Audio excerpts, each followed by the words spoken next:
Cheers, everybody, and welcome to another episode of Michigan Bros Grow Show. It is episode 272 tonight with your panelists. It's me, Fergoli, Terra Nation, Nut Tree, Russ, A.K. Spartan, Grown, and Emily. Thanks for joining us, Anything Girls. How you guys doing tonight? Good. You? Awesome. Doing well. Ready to get medicated. I got a leftover jar of lime skunk here. So I figured you're really probably busting ass on your end right now. Yeah, it's been a lot of work. I got a few in the oven already. Let's see, we got raspberry parfait, garlic punch, lime skunk, and clement lime in the oven right now, but I still have plenty to harvest and process. More clementine, more, I believe, lime skunk, more raspberry parfait, and a ton of Cobra milk. Thank you. Shout out Russ and AK Spartan Grown. We've got at least 2 lights full of Cobra milk, but it's like fading. It's been fading the last couple of days, but it's like not ready to harvest yet. You know what I mean? We still got a couple of days left on it, so that's literally going to be like a last minute thing. Probably harvesting on Wednesday and processing on Thursday. Let's pause on that Cobra milk for a moment, if you don't mind. Sure. Because I would love that clone back. Oh my lord! Oh, it's coming back to you. It's coming back to you. Okay. Yeah. I haven't taken any clones since you last told me about that, but yeah, I definitely have it in the hopper for you. I appreciate it. Yeah, I haven't. So my flower room's been filled up, and obviously there's been, I think about 6 months or so planning going into this. I know I started in October, I think, taking clones for this event, and now they're all have been getting harvested or are getting harvested. But in that process, I have to back off on the veg because I filled up the flower, and now I've got to refill up the veg and stuff. So. I know I have all the strains in veg, which is good to know. You know what I mean? But it's one of those things. You're going to process all of that Cobra milk, or are you going to use some of it for flour? Well, here's the thing. I can't harvest the flour in time and dry it and cure it, obviously, to be ready. So if I do harvest, the portions I do harvest for the Hash Bash Cup will be going to fresh frozen and then being turned around and processed pretty much within 24 hours. But any flour that I do take, and I will be taking some because there's plenty of it. It doesn't all need to go to extracts, and it all looks really, really good. It's one of those strains where you walk into a room with a flashlight and it just shines among everything. You know what I mean? It's just these pillars of crystals, right? With these nice, purple faded out or slightly purple faded out leaves. And it's just, it really stands out. And there's a whole table of it plus some. So. I miss the taste so much. How would you describe the taste? No, I can't because I get completely not what you guys think, because I think that it is savory and whole mouth and a lot of black pepper, like a baked potato, basically. I've never gotten that. I get the creamy, but it is not sweet. I have no idea what you're talking about when you're like tricks or candy or whatever. I have no idea. Okay, let me throw this option out here. Cheers, Red. And yeah, cheers, Red. Welcome, man. The background really threw me off for a second. I was like, wait, how are you in front of your greenhouse right now? Got me. Is it still light there in Michigan? I'm in southeast Michigan. It might be different in my part of Michigan than your part, but our sun's still out and shining. The birds are out 24 hours a day. The sun shines here. It might be the Truman Show. I don't know. I may be under a firmament. Maybe I have a firmament. There's ferns. There's some ferns back here. Ferngully and Fernando. Cheers, everybody. Light one up for Fernando, and back to the show. I don't even know what to say. You can tell. Lack of sleep. New children, they'll do that to you. It's Cobra milk taste. Me too, man. We were Ruben wakes me up more than the baby does. I sleep through the baby noises. Becca's the main feeder. The baby still won't take a bottle from me. She's taking a bottle from her grandma, but won't take one from me yet. But we'll get there. It's a slow process, of course. You're missing the cushions, the built-in cushions. I'm missing a lot of cushion. I'm missing a lot of as many extra additional pieces I have. I'm missing a lot of pieces compared to the mom. I'll tell you what. So, anyways, shout out to shout out to Becca for taking it on, and shout out to all the moms out there. Y'all are crushing it. There you go, crushing it. Yeah. So cheers. It was my mom's 69th birthday today, actually. So Hell yeah, Stay rock awesome. and roll age right there. yeah. Happy birthday, Survive it. Mama Nuttree. Yeah, Mama Nuttree, love it. That's funny because she asked him for gummies tonight. Yeah. In a roundabout way. Yeah. She didn't really ask for a gummy, but she kind of did. And they're all like looking at each other going, is she asking for gummies? My mom still speaks to me in code when she asks for, because I'm her supplier, right? And she still asks me in code. She always calls it cereal. That's her code word. I'm like, Mom, you know it's been legal since 2008. It's not even a thing anymore. What are you My doing? Allegedly, sister-in-law you're gonna go will ask me allegedly to bring her Don't eggs. throw her out like That's that. what she calls it. Will you bring me some eggs? Well, Well, I'm almost out of well, cereal. I'm nowadays- like, well, go to the store and get some. What do you mean you're almost out of cereal? Wait, Well, so you're saying yeah, every yeah. time my dad tells me to bring some chicken eggs, he actually wants weed? No. I think your father is really legit with you and is asking for it. He actually started talking to me about chickens the other day, and I'm like, buddy, you don't need to start a chicken coop. I got 26 of these little shits are running around. We're gonna have 2 dozen eggs a day here in like a month. Like, I'm going to need to offload some of them. Please don't build a freaking coop right now. All right, back to the Cobra Milk flavor. I think I do think there's definitely like a Fruity Pebbles flavor to it, and that's what I was looking for. But I'll tell you what, man, this one time I went to Culver's and I got myself a probably bacon cheeseburger deluxe no tomato with onion rings and a root beer with no ice. And I'll tell you what, I was still drinking that root beer and decided to take a dab of that Cobra Milk. And immediately I got this flavor of black licorice. Oh, wow. Okay. And so you say black pepper, and some of these other things. I don't know. Maybe the next time, you get it on your nose or on your tongue or in your lungs, you can kind of I spy that flavor. But I don't really get that unless I'm like, I've got some other flavor in my mouth, right? And it's that root beer really just changed it directly to black licorice. I freaking hate black licorice, so that was like That like a root pulled it out. The root pulled out. It probably had like anise and things in that. Mm-hmm. Yeah, I don't know what the terp profile looks like, to be honest with you, but I'd be curious to see some of what the dominant terpenes are in there and if they kind of translate like that with those roots, It would be interesting to see. So are you? I am like truly vying to get the taste of it. Whoa, hello. That was excellent. All right, out the chicken coop. Here he comes. Love it. Are you then harvesting everything that you can to process for hash bash and stuff? Are you saving any for flour and just letting it dry and just won't have it then? Correct. Yeah. So it's it's a I would say at minimum over here 10-day process, ideally 14 to really get a good dry and start the cure. You know what I mean?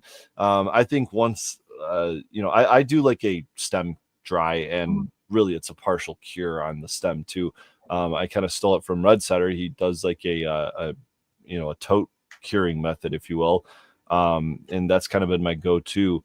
I'll have some other flour like raspberry parfait and even lime skunk at the event this coming week. But for the Cobra Milk, it's going to take some time. You know what I mean? And honestly, I might even push the flour that I'm going to harvest. I might even push a couple of extra days. You know what I mean? So we'll probably see that at the Third Eye Craft Affair. Yeah, exactly. That's what I was just going to ask. I'm not even worried about the clone too much. I just miss the flavor of it. So, if you're gonna have flour of it, maybe we'll hook up at Third Eye. Oh yeah, for sure. I'll definitely keep some aside. Thank you. Of course. Yeah, the flour is great, man. It's dense, it's tight nugs, it's frosty. It's not like super greasy or anything like that. So I imagine the strain would probably wash well. But it's just that I get that fruity flavor. I really do. I'm excited to bring Squirt back too. I haven't done a whole lot of Squirt harvesting or anything, but that's one of the newer strains along with raspberry parfait. That one yet at all. I wonder what that Squirt and Cobra Milk mix would be like. You know what I mean? If you put those two blended together. Is that squirt? That's a good question. Unfortunately, I don't think we're gonna find that out until maybe like May, because I do have more squirt actually following the Cobra milk, but it's only like a couple weeks in the flower right now. I've noticed that squirt actually kind of reminds me a little bit of Durban poison in that it's just this low, squatty, bushy plant and doesn't grow very fast in veg. It's kind of a pain to grow, to be honest with you. And I'm hoping I can really get that grapefruit flavor to come through. But if not, it's kind of like next on the chopping block, if I'm honest with you. Now, I've only got like 6 or 7 strains going to my garden right now, so I don't need to necessarily just cut something. You know what I mean? I finally whittled down the raspberry parfait to the one phenotype I'm looking for. But the squirt, it's just, I mean, the flavor's great. The effects are amazing, but it's a pain to grow. You know what I mean? Like, we don't, there's got to be something else out there with a similar terp profile that just grows better, Cut it now. Cut it. Decision made. Moving on. I still like the flavor, though. You know what I mean? I still got room in the garden. I thought your name was Spartan Grown, not Spartan Cut. No, it's called Oh, Spartan Kick. Spartan Kick. There you go. Yeah. Spartan Kick it out of there. Red Center, what about all these flavors, man? I was excited to check out some of these flavors you got, some of the newer ones at the most recent Third Eye Craft Fair. You had quite the lineup there. You'll have to remind me of the two that really, there's several that stood out to me. But what were those two blueberry, blue steel, blueberry, blue something? Yeah, blue steel really stuck out. And I really like the smell. I think I'm breeding with it. I've got a lot of backup seed of it. I actually have a F2 of like three of the different phenotypes. All pollinated with the same male that I took to the Granddaddy Purple, which is the Indigo Rose, Granddaddy Purple, and the Blue Steel. And I like that. It's got a nice blueberry on it. It's OG blueberry cut and the cube. And the cube, if you look down that lineage, it's like a worked OG Kush. So it's like an OG Kush. It's like a couple different different types of OG Kush bred together. And it's a Starfighter. I think the cube is Starfighter and Starfighter or something like that, and Starfighter has a lineage that goes back cushy. Yeah, there you go. And then it's nice. It's the Blue Steel is really nice. So it kind of looks like that. It's a narrow leaf.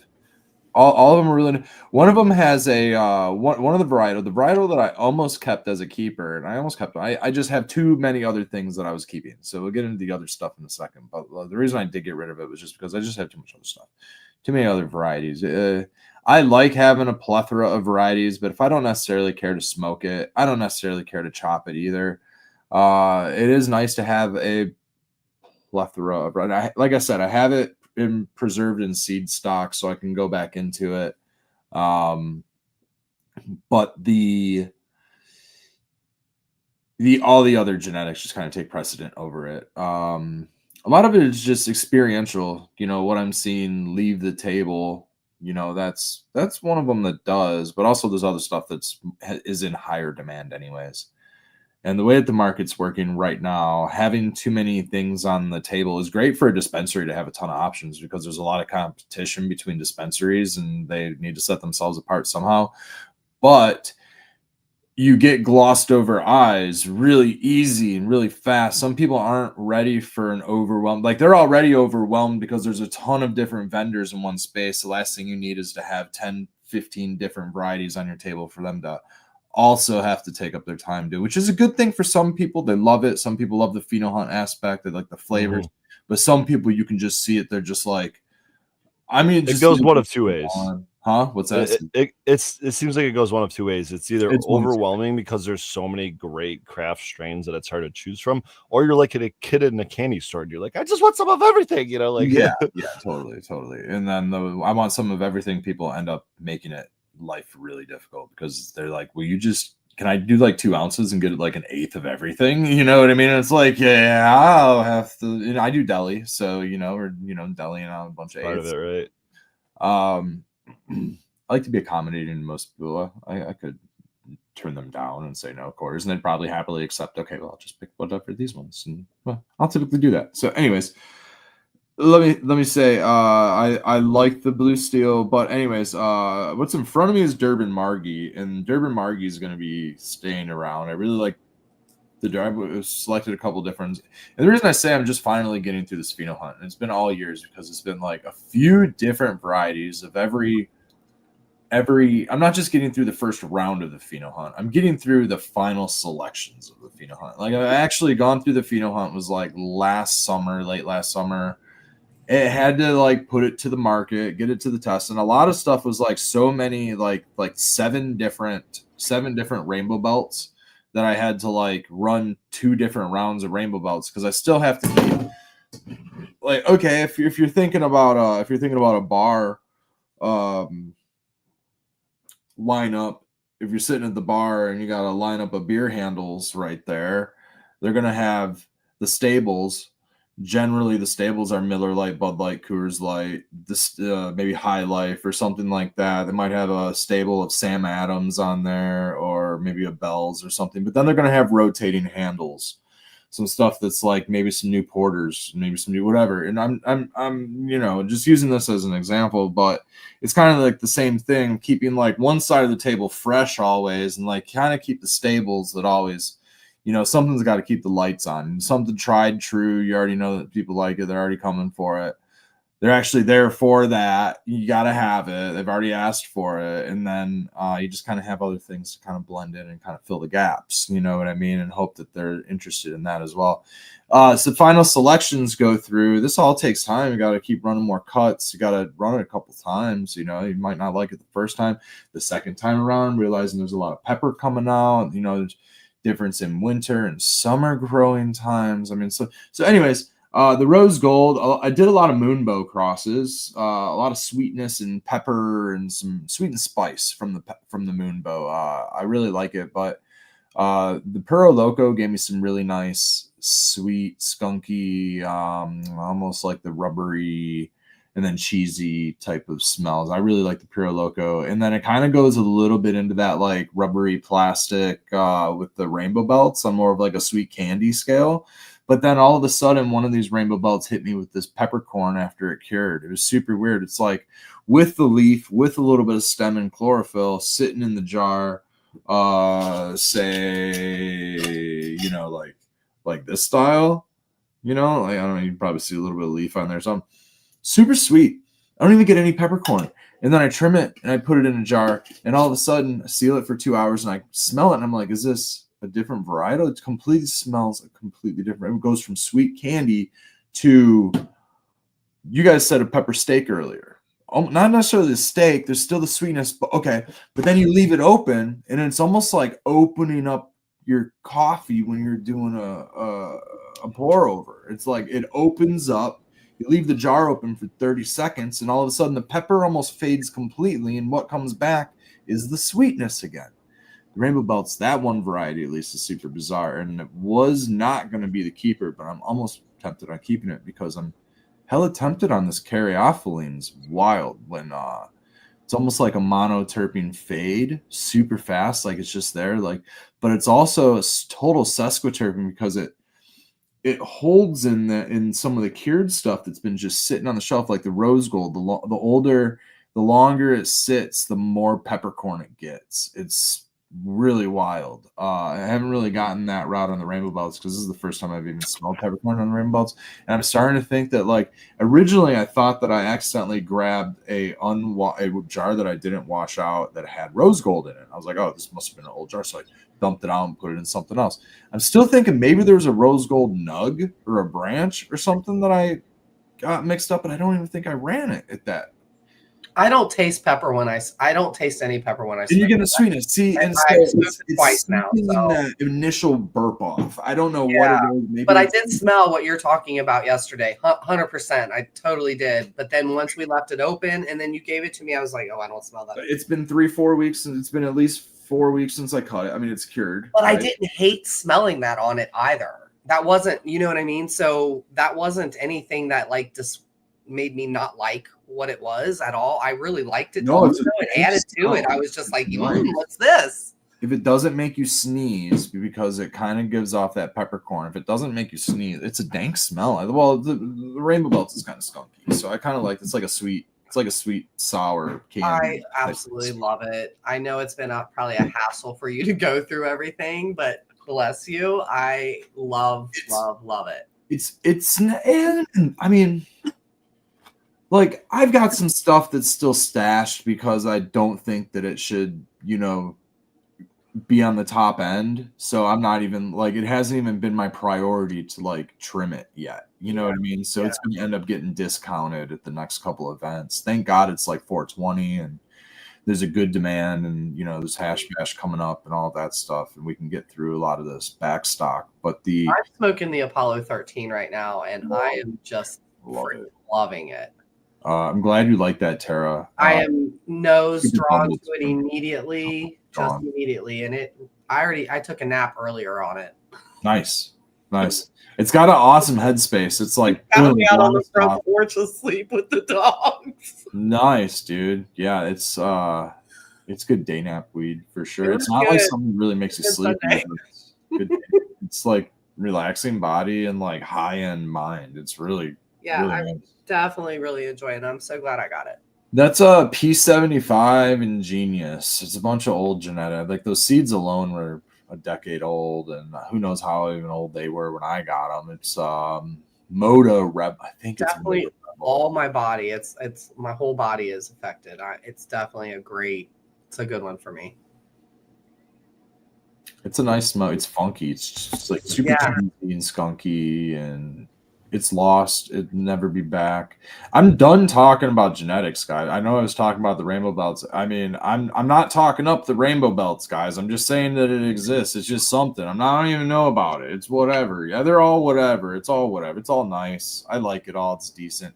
I swear, dude, last time I talked about Granddaddy and being like, I'm doing this preservation with the Granddaddy, and I go out to the shop and the Granddaddy's fucking almost dead and everything's, dying from fusarium or some shit. And I had to take new cuts and revive everything and bring it all back to fucking over like a year.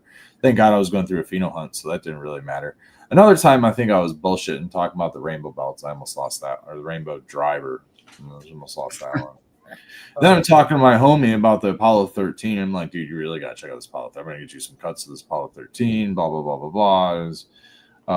And blah, blah, blah, blah, blah. It wasn't just talking about the Apollo 13. I was talking shit like, I haven't lost a clone since that last one that you gave me. He gave me like the Lemon Dozy Dough, and he actually gave me the Flow, and actually gave me the Granddaddy Purple. He very close. He was my best man. He was the best man in my wedding. You know what I mean? I'm talking to him, man, and I'm just like, yes, the last thing it was an Orange Cushman's, and I'm like, I don't lose anything. And then I go out to the shop and I had a catastrophic timer failure, and I almost lost every single mom that I had, and one of them being that Apollo 13. Not to make this any more long-winded, but just getting that mother of the Apollo 13 in general was a feat. It was a 2-year-old clone that I popped a seed 2 years ago. Like a whole year, it just sat under a light in a little pot, and I just kept topping it back and like whatever. I didn't even top it back; it just like didn't even grow. I remember looking at that. It was like shitty. And then I finally did my pheno hunt, and it like had one little thing, And so I took a clone off of it. I was like, whatever, I'll take a clone off of it. I stuck it in the cloner with the rest of the clones that were gonna all go out to the farm, and I was gonna run a production run on everything. And that one clone grew. And I turned it into a mom, and I took some clones off of it, and I ran it, and it was fucking fire. And dude, it not only is it good, it just checks all the boxes. It checks all the boxes, except the buds are just a little bit too big and dense. Some of them are like some of these other varieties do that, but it doubled the weight on everything else. I mean, one plant indoor next to everything else in a 4x4 crammed in place, over 8 ounces off of it. That I've clocked, and there's still more to go. I mean, it's a wild, maybe not more. Maybe I've clocked 6.5 or 7, and I just know that there's more to take it over 8 or something. The number in my head was like 8, but not bad for like an indoor in a bound up 4x4 under like, I don't know, a third of a light or whatever it is. If I would have pushed like, I don't know, 6 of those in under a light, that would have been amazing. You know what I mean? I won't be able to test that though. I did get some S1 seeds off of it. Many, not that same one though. It was a different pheno. I used to run this Apollo 13 many years ago, and I ended up kicking it, and I had this one little seed sitting in that pack for so many years, and I just randomly popped it a couple years ago, and I never even chased it down. I just let it sit until I did that pheno hunt, and it ended up being the best thing, and then you lose it. Weird. It's super weird. It's like like in Pulp Fiction when they open up the briefcase. You know what I mean? And they get blasted with the gold and the shine, and you never know what's in the briefcase, right? I don't know, man. Maybe it was meant to be a one-time gig. It was just so good. It wasn't meant to stay in circulation. You know what I mean? One of those like real. I've never had weed like it. It's good. It's like super cheesy, super funky. I like the talk of keeping genetics around, and I want to share something real quick and also shout out our brother Superior Buds, because he's gonna hopefully be able to make this happen for us, considering the fact that Hash Bash Cup is 5 days away, 4 or 5 days, really like 4 business days. I'm hoping, keeping my fingers crossed, that he's gonna be able to hook it up with some fresh t-shirts. Nothing new on the front, but we're gonna put the whole thing on the back. What do you guys think? Nice. Oh, that's sweet. Yeah. Oh yeah. Hell yeah. That's really cool. I like Love that. Yeah. It's even color coded the right way. Yeah, absolutely. Love it. Cool. Same font on the labels. What is this? Oh, man. Hold up. I can mount it to my containers. That's funny. I was literally I've got a little baggie over here, and I've got my jar saved from when you ran our stuff, and I was just looking at them today going, Give me a week and I'll be ready to start processing again. I got stuff in the freezer, so we're debating what we're doing. We got the GMO to bring down next, so Nice. that's next coming down for us. So I went to that's where we were talking about flower from the Apollo 13. I went to the Shoreline Smokeout Festival or event yesterday. I guess I don't want to call it a festival. It was an event. Oh yeah, how was that? If Chris from 420 Roots. It was really good. Very, very educational, informative. I felt like a nice turnout for where it was. It was in Muskegon. I have never been there myself yet, so I was super stoked. It's my first event of the year also, so I was even more excited about that. Got to hang out with everybody. So I had a great day, got some new genetics, got some great flower, got some great rosin, and Chuck D. Nugs hooked me up with these 2 new ones at the Cream Royale and the Peach Pudding I got. I was telling them earlier before we went live that I tried his Yikes. And that's exactly what it is. Yikes. Especially for me, it like fucked me up real quick. And I was like ready to run. I looked at Blue Kiss and I was just like, I'm getting a little panicky here. Pants in the pants. Yeah, I don't do well with sativas. And it was very, very immediate. Wow. And I got warned, but I didn't expect. So when Big Char told me, he's like, in 10 minutes, you're going to be like, man, I think I need to do another dab. But then you're going to be like, nah, you really don't. I never got to that point because I was so freaking high. I was just like the whole time zooming and I'm like, I don't need a dab for a while. So shout out Chuck D. Nugs. The Yikes definitely grab you by the boo-boo. It's great seeing everybody up there, man. I love how Tara says, I don't do sativa, so I did a dab of sativa. Yeah. What? I honestly didn't think, when he said it to me, I just didn't dawn on me. No, it just didn't dawn on me that it was like really sativa, because he was like, in 10 minutes, you're not going to need another dab. I just meant that I thought I was going to be couch locked. And so that's what I was thinking. And nah. Yeah, But it was so tasty. I'm so glad I did it. I don't regret it at all. Delicious, phenomenal, great job for Goalie.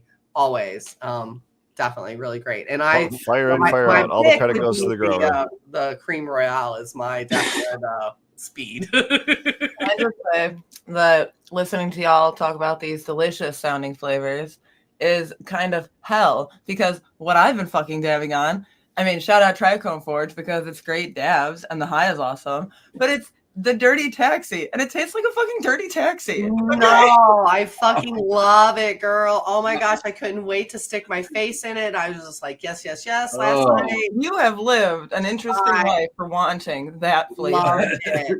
So I actually smelled some really offensive things yesterday, and I don't mean offensive in like a bad way. I mean like made my eyes water kind of thing. That's such a I good wanted to adjective. buy it, so I definitely smelled some unique things yesterday. That was very off the wall smelling and very unique. Enough that I really, really want to try it. But one of the things that I did come away with yesterday that stood out to me, this one really stood out out of everything, just because I was kind of going after, I'm still always drawn to GMO.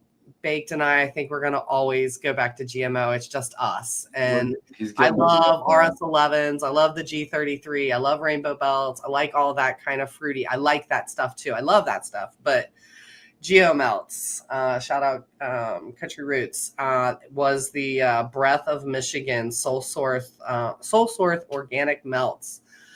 Wow. I smelled this and their GMO, and this stood out over the GMO. Is it like GMO? What's it like? It's more pungent than the GMO. It's just more just in your face. So past the onion and more foul. Yeah. Yeah. Okay. Yeah. Super great. I definitely am enjoying this a whole lot. But I'm also enjoying the Dirty Taxi and the Rainbow Monk that I got from Trichome Forge. So shout that out too. Also, great stuff. Love it. I can say that I enjoy the high, but I will never say that I enjoy the flavor. It tastes fucking terrible. Oh, I love it. Ugh. Love it. Yeah. Definitely an acquired taste. That's Yeah, it definitely is, you know, just like where you guys, you know, I can't stand the Trop cookies or the Trop cherry, or I'm struggling with my cherry Paloma right now. We just harvested cherry Paloma and I am struggling with it. It's very troppy and I'm like, ooh. I want the Georgia pie to come through. But like he said, he's like, you really enjoyed the Georgia pie or the cherry Paloma once it was cured like a couple months in. He's like, you would pick it up then, where normally I'm just like, nah, I ain't smoking that at all. Ended up doing a pheno hunt on Trop cookies. I'm not a huge fan of smoking it, but it's pretty flowered for sure. The one that I brought to the event, that was one of the two. The other one's like super black purple. I'll have to dig out a nug or something. And like all the sugar leaves, everything's really purple. It's a very purple. I think it's one of those purple hash throwers, you know, and it's just like if there's any kind of contamination, it might even have purple trichomes. I'm not sure, but it's all so purple. I mean, that would just bleed, make some purple hash water. Shoreline Smokeout. Shout out to that event. That was a good event.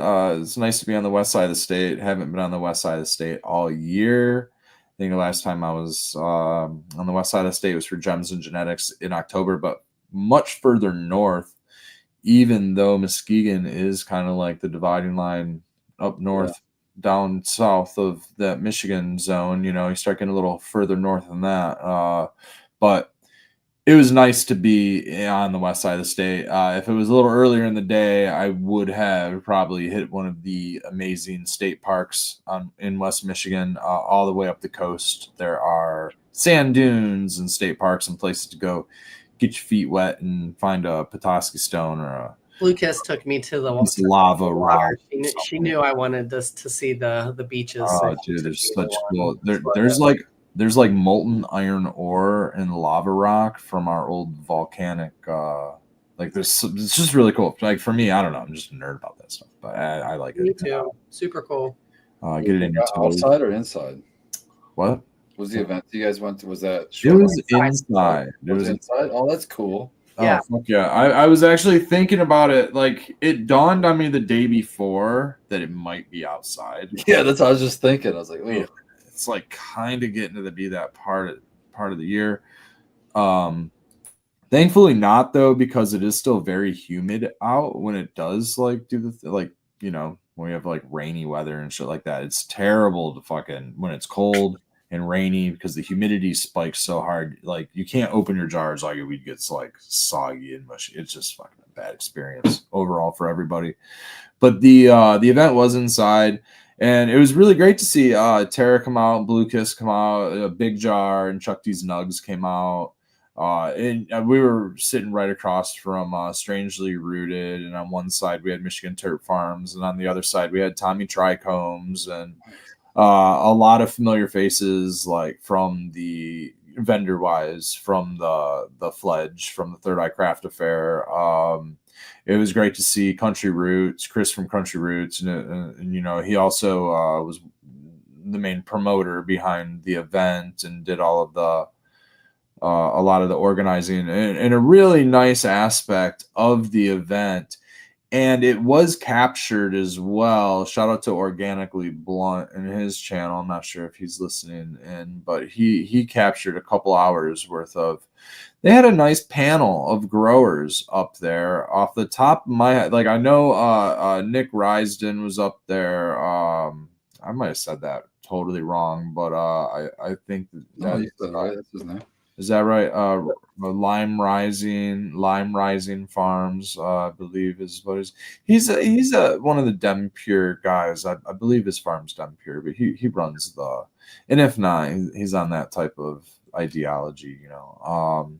Similar to us, like we basically run that ideology of those closed loops. We just don't have a certification. And he may be one of the certifiers though, or something like that. I mean, I'm sure you're able to certify after that, I believe. If you become certified, okay, so maybe that is what it is. Maybe that is what. So I think he's one of the certifiers. Might have to invite him out to our farm, check on it, because we do have like cannabis seeds. You know what I mean? Even though we don't produce our flower here, we do produce our seeds here. So we could have Dem Pure seeds. Speaking of Dem Pure seeds, Rising Moon from Northern Michigan. He was one, I believe it was Rising Moon. Yep, you're right. Rising Moon was one of the panelists. Yep. And I couldn't see behind that one speaker was oh crap, Temple Balls. Why is his name phasing me right now? Rascal Farmer. Rascal Farmer. Was he on the stage? No, he left before that. Okay. Yeah. There was a couple more that I wasn't familiar with. One of the guys at the very end is it's the guy from the Terpene podcast. Terpene podcast was running the question. And then the mustache rosin guy was one of them at the other far end. That's what mustache rosin guy. I think it's actually the mustache. I think it's the mustache. Oh, okay. Mustache. I think that's what it is. Yeah. Right. And then Chris was at the Ascend from Country Roots. And then Organitron was there.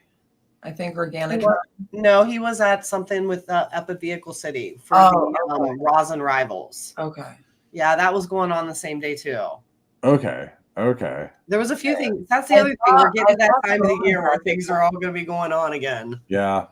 420 is coming up. I know Hash Bash is next weekend. 420 is coming up, and there's a lot of events going on. We will be at what I consider the most important event, which is the 419 Third Eye Craft Affair event. And I just say most important because I'm going to be there.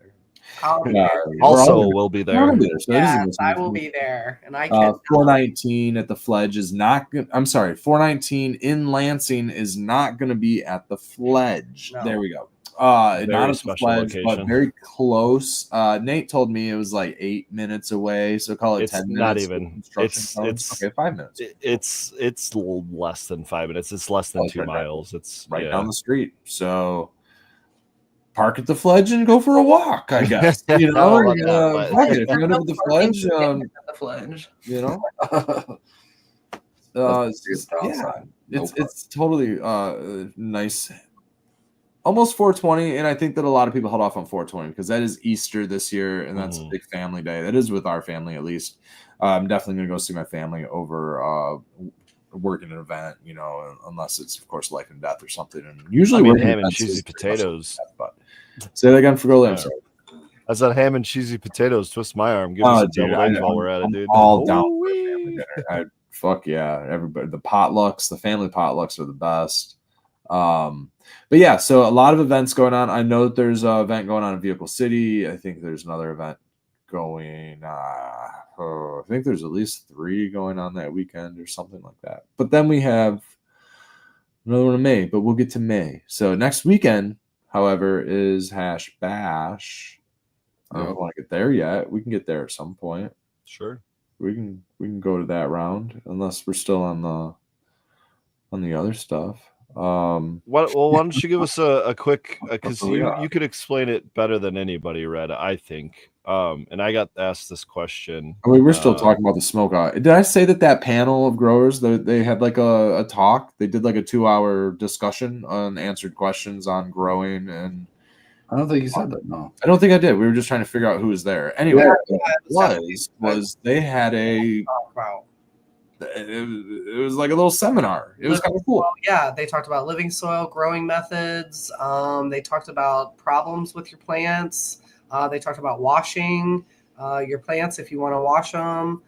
So they covered a broad spectrum of things. It was really good.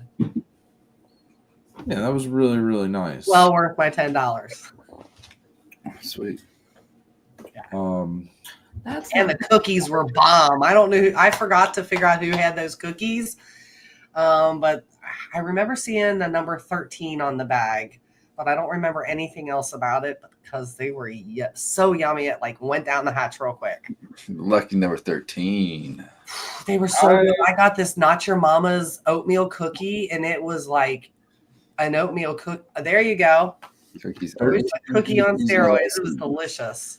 It was an oatmeal with chocolate drizzle, with coconut in it, with heath pieces, I think, because it was crunchy. Nice. Wow. It was just like, whoo. Shout out to the food You vendor. did this out. It was really Making good. me jealous over here. There's no way that was coming home. Jeez. Oh, dude. No Did way. you get one of the burrito? Did you try the food vendor? I did not. Man, they had Closed by the time I was ready. gnarly burrito. They did close incredibly early. Mhm. Yeah, they were out of there. But yeah, the burrito was. Ugh. I mean, a $15 burrito. You'd hope it was good, and it was like. Good, I'm glad. Halfway through the show, you're already talking. Now I'm fucking hungry, man. You're hungry now, aren't you? I made tater. Well, Becca put them in the oven. I took them out of the oven. It was a collaborated effort, but it was tater tots and some chicken nuggets that are probably cold now. I'm sure Becca's asleep, and the baby's probably gone. Probably. So anyway, Speaking of potatoes, we got our potatoes planted. We got the fucking. Well, I made potatoes. I made a new onion bed and only put a few onions. I need to get more onions. But yeah, we put peas in. We got our peas planted. Well, some. I didn't want to come back in here and get the other pack, so I got to finish them, but mostly planted. And then we have our leafy veggies planted. Oh, she's not asleep. She's still awake. Love you, Becca. Sleep. What is sleep? yeah. What is this? Sleep? So we have our leafy green bed made up. That one has Lettuce. a few types of lettuce, Spinach. spinach, Arugula. arugula, kale that he's had for Kale. 5 ever. Is that dinosaur kale? It's like Dinosaur kale. I love that's that. what it's called. It looks gross as Okay. fuck. 400 million years old. Super crinkly. She's The like, dogs will eat it. It's fucking awesome. But yeah, so that's gonna come back there. So we left that side. But then because Carrots too. so I Carrots. planted out when I dug out the little fucking trenches to plant the lettuce seeds. My arm hurts so bad I can't move it. Ouch. Do you I want lifted to a weight just and sit there? I hurt my arm. Oh Just sit here. It's got arm rest. no. don't do that again. Don't do that. I lift one weight and I'm like dying over here. So but I put like 4 every variety that we did. So the lettuce, the few types of lettuce each got 3 or 4 rows of it. And I only planted the first few and then left the other half for succession planting because I'm going to try that for the first time. So wait 2 weeks, plant the other 2 rows out, harvest the first 2 rows, plant those out. So every 2 weeks you're harvesting and planting. Well, I wish you luck with carrots because I have never had any luck with carrots. I have that's with the horrible leafy time with it. greens. Like carrots, we decided to do. We're gonna do chaos carrots. We're doing chaos planting, but this round is the barrier, the perimeter of the raised bed. Yeah, what I did is I got a couple raised beds ready that I already had. I just took like a your metal garden rake, raked off because in the fall I just took all my leaves and I have a mulcher leaf blower you can put on reverse to suck them up, so it mulches them up and puts them in a bag. So I just filled my bag and then use that as mulch for my beds to put them to sleep in the fall. And then so what I did is I went over there now and I just raked all that off. And there was a little bit in the bed that had some growed weeds and stuff, but then what's that garden tool of yours? That thing is fucking awesome, whatever that is. Ooh. It's just okay. Picture what looks like a trapezoid. It looks almost like the shape of a hoe. So it's it's got a handle which goes, but at the end instead of a hoe being like a hole that solid shape, it's just this shape and it's like that whole hole. And this bottom piece is a blade. So you can just fucking go about 6 inches into the soil and get up underneath it all and like strip off soil, strip off all. It's for weeding. I got it for when I was doing my onion patch last year because it's only like 3 inches wide, and I was able to go in between all the rows of my onions. For some reason, the words like umi or something is coming to my head, but that's not I it. literally got it at a Home Depot. I don't think it was that. Like a umi. The sound of whatever thing sounds like umi. Well, whatever the thing is, not it. Because I turned those beds over so quick, and then I just took the longest time was I just took a 5-gallon bucket and some hardware cloth, or I think it's 1/4 inch, and it's basically a screen, and I just took shovelfuls of my compost that's like 5 years old, my static compost pile, basically a worm bin outside, and just taking shovelfuls and screen it into that 5-gallon bucket. And then once I had a bucket full of this awesome screened compost, I just put a bucket full over each bed, and there's my that's going to be most of my fertilizer. It felt so good shoving my hand in that bucket. It was like pillow. Isn't it nice? Like, I missed it.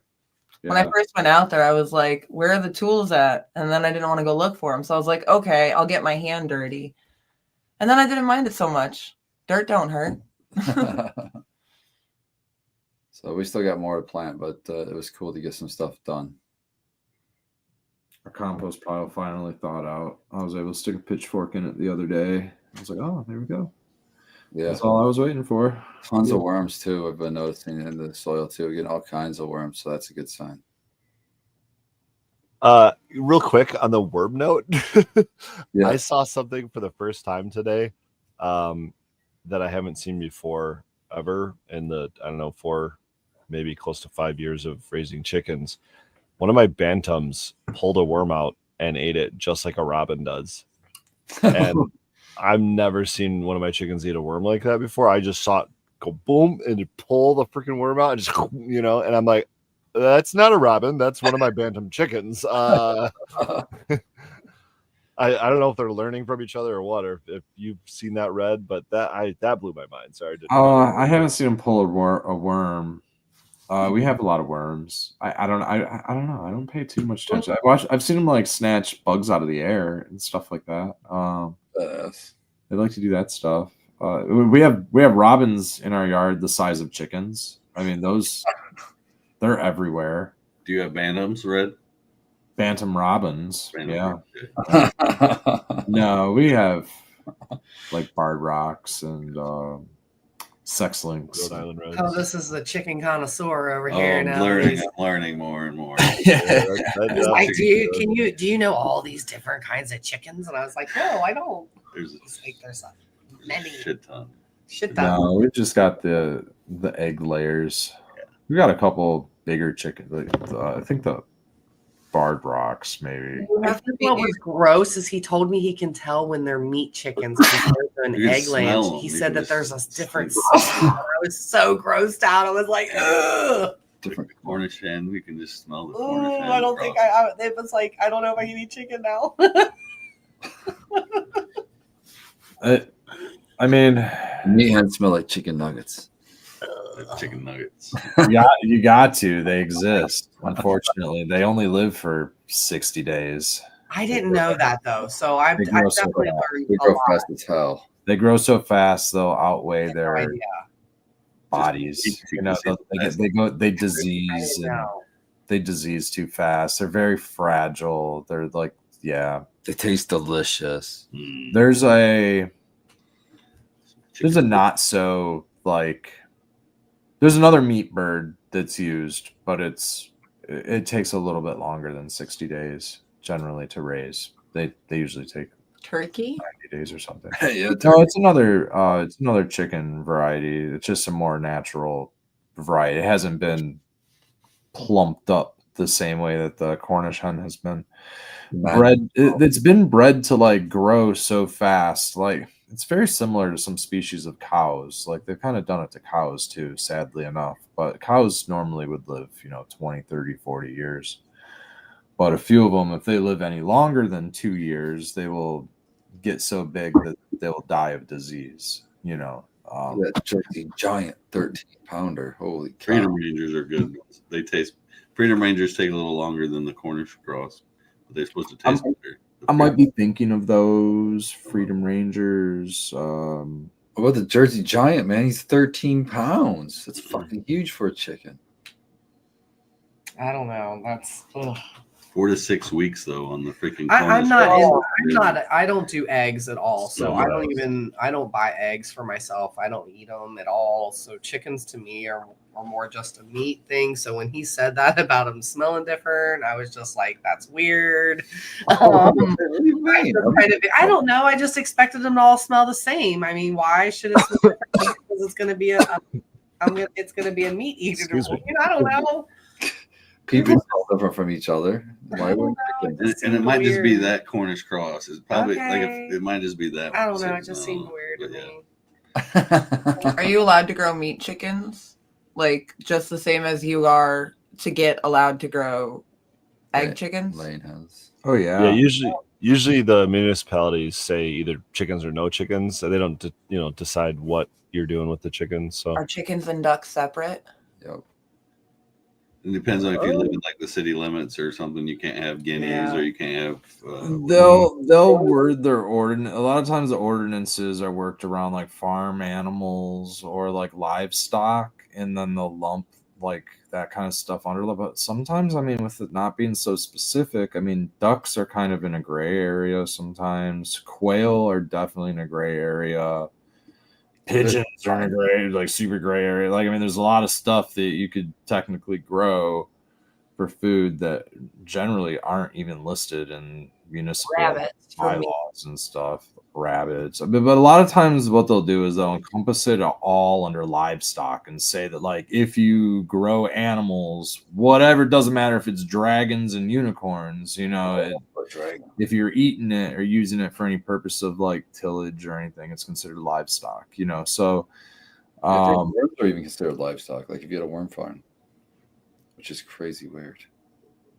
yeah, compost makers. Compost. They're Those rabbits. You can cold compost their manure yeah. instead of a chicken where you have to let it. rabbits will turn around and eat their manure. rabbits are considered varmint in Michigan. You can shoot them and kill them whenever you want without a license or any like season. I see a lot of them out there sometimes. I don't know that. We had some pretty cute Harley Quinn Dutch crosses in today. They were like brown and white. Oh, thanks for ruining it. We're Oh. talking about eating rabbit, and These- then you're going to come in and all do fluffy. These are shit. show rabbits. Come to see us Fuck, April man, ruin 5th. the We're shit. What is it? What type is it? Harley Dutch Harley Quinn. Okay. Dutch Harley Quinn. I think the Harley Quinn is the coloring, isn't it? I think so. Yes, it was brown, like a light brown and white. Yeah. And I had like one of them had like a black ear. It was pretty cool. They're all going now. They're all sold. These people beat the doors down Harley for this Quinn crap. duck. Our Harley Quinn duck is No, I cool. was talking about Harley Quinn rabbit. Those look like Oh shit! Okay. Dutch rabbit. Dutch Harley Quinn. Yeah. There's I get harassed all the time by the people, and well, I'm guessing one it's brown and specific white. person. I'm just guessing it's a brown and white spotted rabbit. Is my guess. It's usually what because they have like That's what Harlequin coloring is for show dog. Oh my gosh, that's so cute. It's pretty much. Yep. There you go. Not exactly that, but pretty much on those bases. Yeah. You I don't want don't even have any big meaty legs. You don't want those big meaty legs. What is these supposed to Ugh. be? That's for a show rabbit there. That's like Ugh. Oh, We're it's- not eating rabbit like here. 4-H programs and stuff like that for kids to do show rabbits and stuff. Yeah, it's super big around here. Waste that money. yeah, 4-H is huge around here too. Yeah, it's I like Mhm. going there because they have all the 4-H animals there. A Mhm. lot of Yeah, people. they do. I mean, they do Sale, duck. too. They do like bird shows, waterfowl shows, stuff like that, and you'll find the craziest of breeds at those. Just stuff that like doesn't necessarily even produce anything. It's just literally just for show, like you're saying, and it's just kind of cool breeds to raise for whatever reason. You like animals, throw them with the rest of the coop. Superior says they're getting some rabbits just for the poop, just for the compost. Heck yeah. If you feed them the alfalfa pellets too, that's going to give you some natural tricampanol for your plants, which is going to make them branch out better for you. And there's also bunnies out there that you can harvest their hair like an Angola and then turn it into fiber.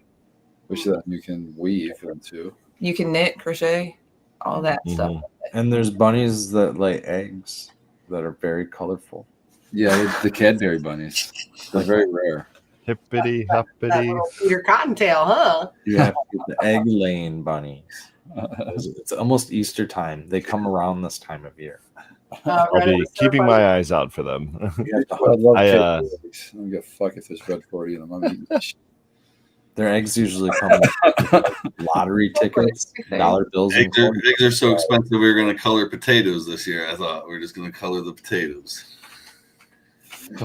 That's pretty good. Yeah, It's that's- either that or sugar beets if you're the thumb.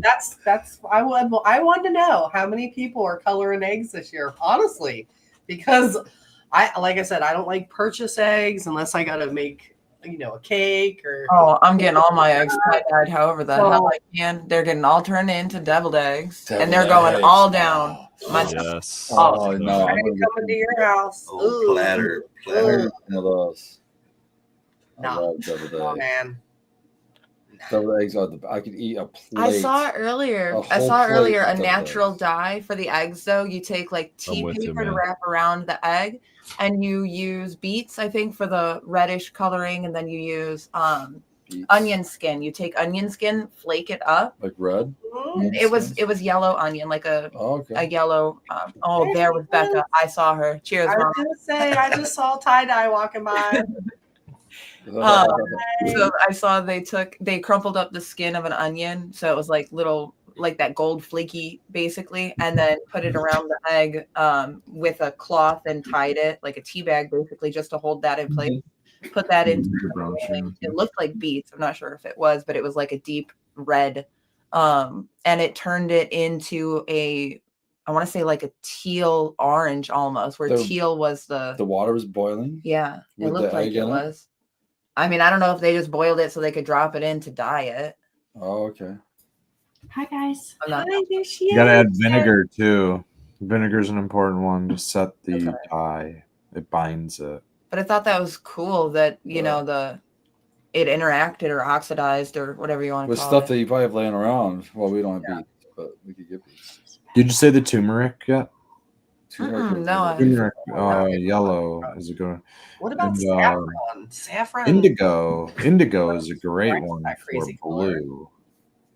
Blue makes indigo flowers make a What are you great guys talking blue. about? Natural. Well, there are violets outside. Blue and purple violets are popping up in the yard. You could just go collect those.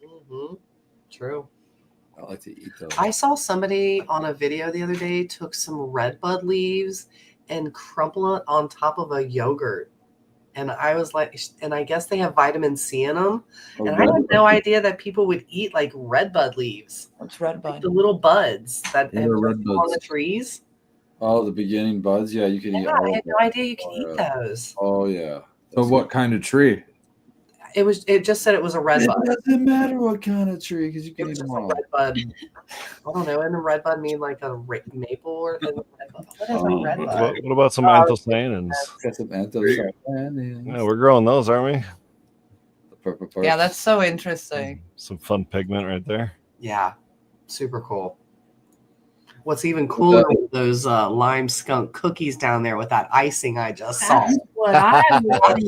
What I saw. Well, you better swing by the booth for the hash bash cup because we're gonna have a new flavor in addition. Actually, it might be 2 new flavors, but yeah, we're gonna have them. You're the only reason why I would come there. Does- Oh, you're Honestly, sweetheart. you're really the only reason, honestly, that I would. Yeah. We'll be around all weekend. If I were to We'll go to have that hotel again, I'm Yes. bringing a mask of some sort, and I sure as shit am not walking around. That was impossible. You mean shimmying around? Yeah. Are you Real guys time gonna with stay a lot at of the people. hotel? Are you guys staying at the hotel or are you staying somewhere else? For goalie. We'll be there vending. Oh, just vending. Okay, good. Okay. Yeah, it's a lot there. You know? Yeah, it's way too much for me. I'll say that. It's a lot. So it was We'll the have Professor there. We'll have Chuck D's Nugs there. I'll have another couple friends. So make sure you swing by the booth. I think Red Setter might make an appearance there Friday. What you got there? That looks That's what I heard tasty too as with the hell. Red Setter Friday up here. It's one of those trap cookie buds. It's all. It's super gorgeous. Not my turf profile, but that's a beautiful flower. That's my turf profile. I Quit know. talking shit over there, Tara. Jesus. But I'm giving it credit by saying how beautiful it is. Might not be my turf profile, but it's I gorgeous. know. The nose knows, and everybody's nose is different, so that's okay. 100%. But it's Which is completely different than this green Durban You're Mine. right. 100% different. Gorgeous. Shout out to Grateful in chat though. He said Amaranth for red. And it's gonna be my first year growing Amaranth, so I can't wait to check that out. And apparently you can pop it like popcorn, maybe? I don't know. The package said popping. So it's a wheat, like a grain, that you can harvest. It's a high in seed, protein. high in protein. It's gonna be yummy. It's all red. Oh, I Looks can't cool as wait. shit. Amongst the sunflowers, I'm so ready. It's pretty too. Mm-hmm. Yeah, I think we looked up a couple weeks ago. I don't know. It is a very Mhm. beautiful flower. Yeah, I didn't know what it was until you guys told me. I've seen it now that you told me Right. what it is, but that's super cool. All the other properties about it. Yeah. I planted my potatoes in rows, like mounded rows, and in between the rows of potatoes, I put like a trellis fence kind of thing, and then planted on either row. There were 8 squares. I want to say those are 5-inch squares because it's like a square grid panel type of trellis. And I planted 1 seed every square on the left and then the right side of the panel. of peas. So we have peas and potatoes. The peas will be grown up and harvested by the time that the potatoes are like starting to flower and get mature. And so I'll harvest all those peas and get them plants out of there and let the potatoes finish. And the peas should be putting nitrogen back in for the potatoes. So it'll be cool to see. I think that we can do more than one harvest of peas though from it. We could maybe try to plant some peas after. Yeah, we can do that. This is already you put in the ground potatoes? Yeah. Yeah, not plants. It was just the seeds. So Mm-hmm. And then still put them back under, like with compost and then the topsoil and the leaf. and then I just Mulch do a leaf layer. mulch. So it's Stay a little warm, I'm hoping. well, the leaf mulch is going to protect it from I frost. was gonna try doing the. I saw online where if you use a laundry basket, one of the tall, shooty ones with the holes on the side, you do a straw, compost, potato, with the eyes. And I was gonna try doing that this year, and that way, that at the end of the year, all you do is just dump it out onto a Yep. tarp. I was gonna just try it. I've never had myself. I've only done rows. I used a laundry basket last year and it was a rectangle one that I had broken and decided to just chuck Okay. it outside and realized, I never threw it out. So, and kids it worked good. in it. And I was like, let's just use it. I filled it up with some potatoes.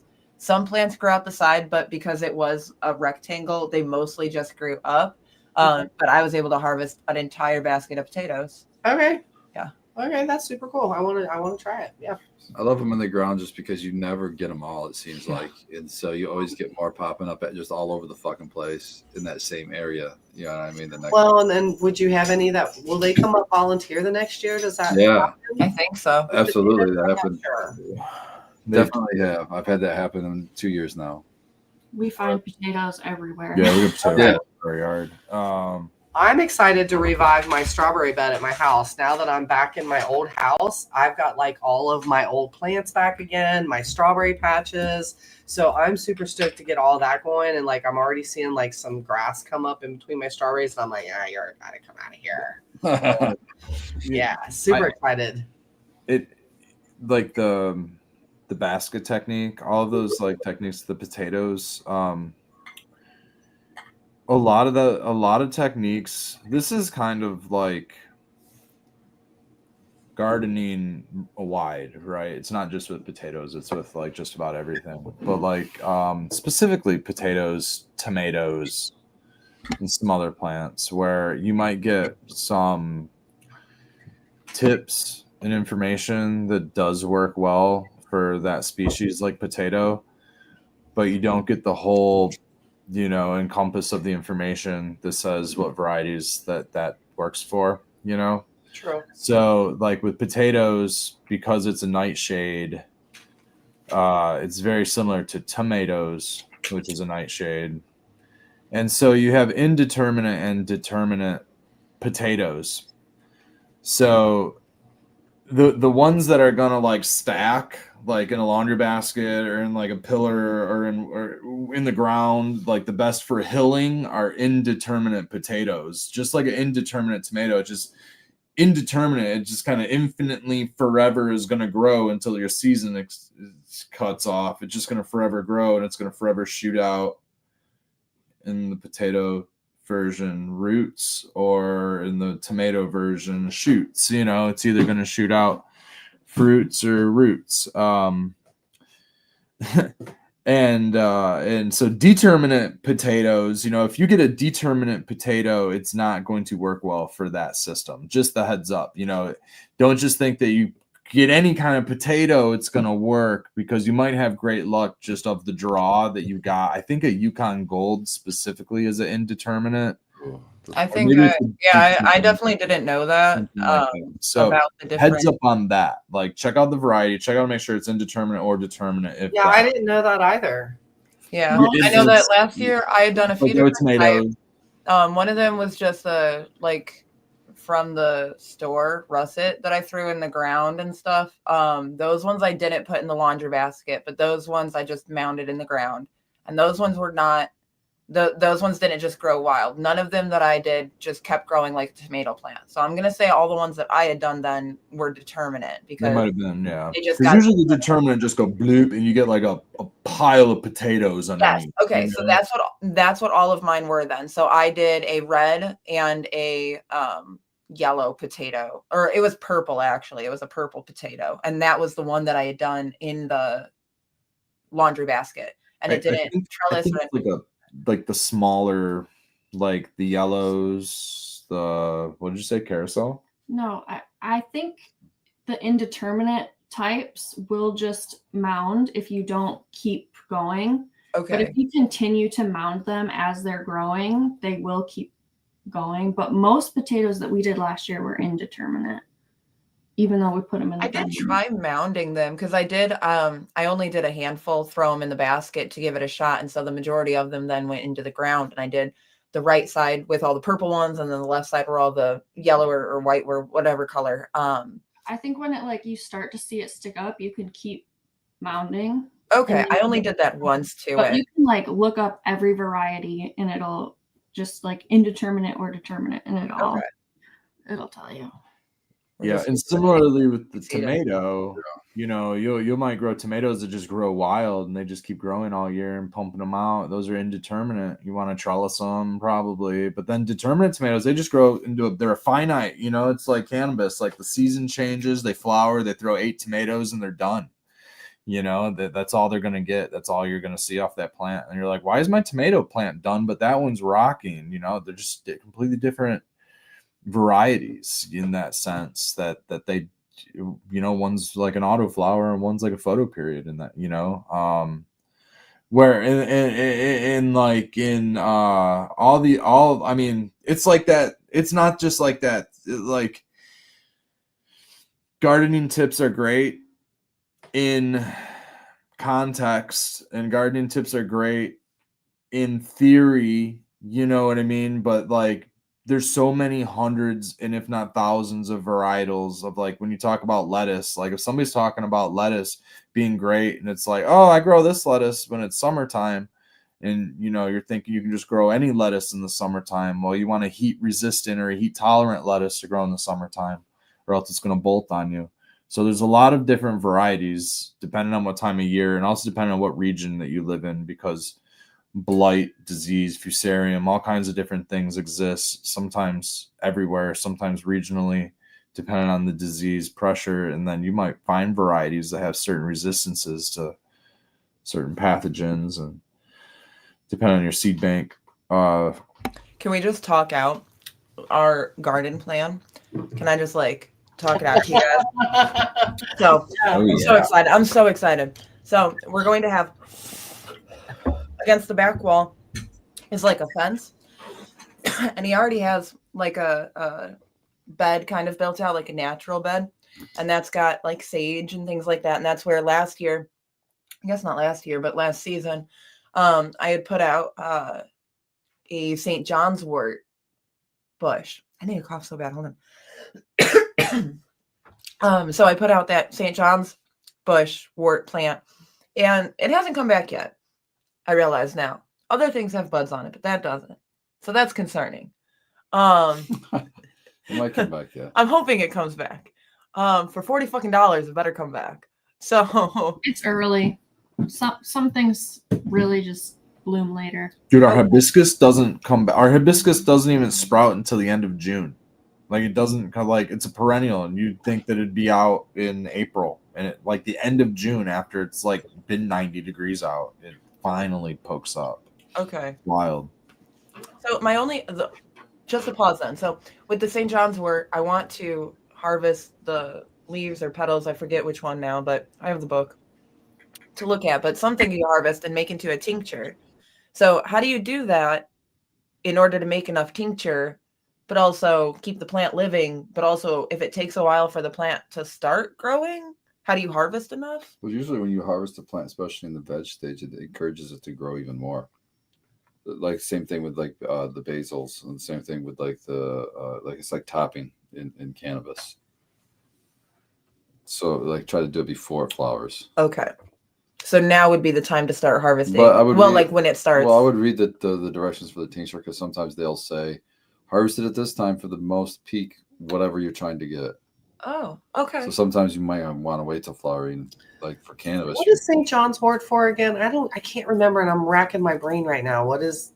It's used as a natural like antidepressant, and it's strong enough that it tells you not to use it if you're on a regular antidepressant. Okay, all No, right. I nothing. don't remember what it was. So Is it a perennial? It is. okay. One suggestion may be that you just won't have the best of harvesting abilities until you're a few years in and growing it. Oh, interesting. Okay. Like, let it Kind of like sweet potato. grow, let it get like bigger. asparagus, It'll come back and get bigger every year. Okay. I think you take the flowers mostly, or probably what have the resin stuff that you want. Okay. So that is on the back wall, and that whole bed with that in it, I'm going to be planting a lot more of our flowers and our herbs and stuff. So that's going to be like our tincture garden kind of a thing. And then tincture, I love that. I thought that was cool. Tincture. So because I want to, for make teas. duh. So sorry guys, I'm high. That was a good But anyway, dude, I get it. Tincture, in the Lewis Carroll 1985 version of Alice in Wonderland, they talk about the Trinkle well during the Mad Hatter scene in the Dormouse, and they sit there and they drink Trinkle. So tincture, Trinkle. I dig it. Yeah. All right, I'm in. All right, Yeah, perfect. nonsense. Hooray for nonsense, right? In the makes great sense, words of the though. Mad Hatter. Okay. Anyway. So then that's going to be like lavender. We have a few types of lavender. We're going to try back there. There's one sprouted already. Yeah, one lavender sprouted. We've got the calendula, things like that. And then we're going to have the sunflowers and the amaranth next to that, just filling out that whole fence line, basically. And then we're going to, where the fence turns on this side of it, it's going to be starting with a corn patch. And we're just going to go heavy on the corn patch because my boys like some popcorn. So, Oh, well, that's different than regular corn. the corn patch that I have, the corn that I have, both varieties say that it's fine for popping. Okay. So I made sure of that. Well, I'm saying there's varieties. Yeah, there's like sweet corn for eating. and there's Okay. popcorn. These ones said cool for popping, and that's kind of, Okay. and it also, something about corn, you can't put like an ornamental and a edible, but I thought ornamental could also be edible. So I don't really understand Fucks up the corn pollination. genetics. It fucks up the pollination which you need. It's corn. It's got the juice. So, I actually didn't know that, and I've definitely grown them together, and that might have been the reason why they weren't successful. I mean, I should have had enough of both that they should have been able to pollinate, but you saying that, it's like, oh, skirt, hold on, I don't know, I've never heard that. yeah, I've heard it. I just don't know enough information, but I think it has something to do with the oriental versus typical. I don't know what you call the other type. Ornamental. Ornamental? Yes. Ornamental versus edible. Oh, but the one, okay, so an ornamental would be like a glass, like where it has the Indian different corn. colored ones. Yeah. Exactly. But Yeah. that type, it still said it's safe for popping. So I don't know. They all cross pollinate, and I think the pollen matters for like the how it forms on Okay. the cob. So my guess is that maybe it interferes or it doesn't pollinate it right. They were all very short. I had no 7 foot tall corn stalks that year. They were all 3 to 4 feet. A lot of those like ornamental varieties are really short corns. They're very small. But even like the sweet corn I was growing Oh, next to sweet it, it's corn, just yeah. extremely short. Yeah. Yeah, you got to get that GMO corn that's like 15 feet. Yeah. Well, yeah. But we've talked about this. Remember, because there was a handful of like super tall ones in the same patch amongst my like heirloom glass, Yeah. ornamental ones Those and came my from the- whatever burpy like sweet corn ones I found. Yeah. Right? Like, Don't but let then- the farmer's drone see that one. They're gonna come.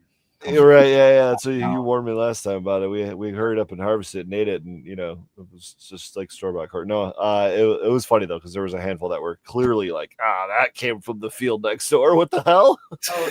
Oh man. Oh man.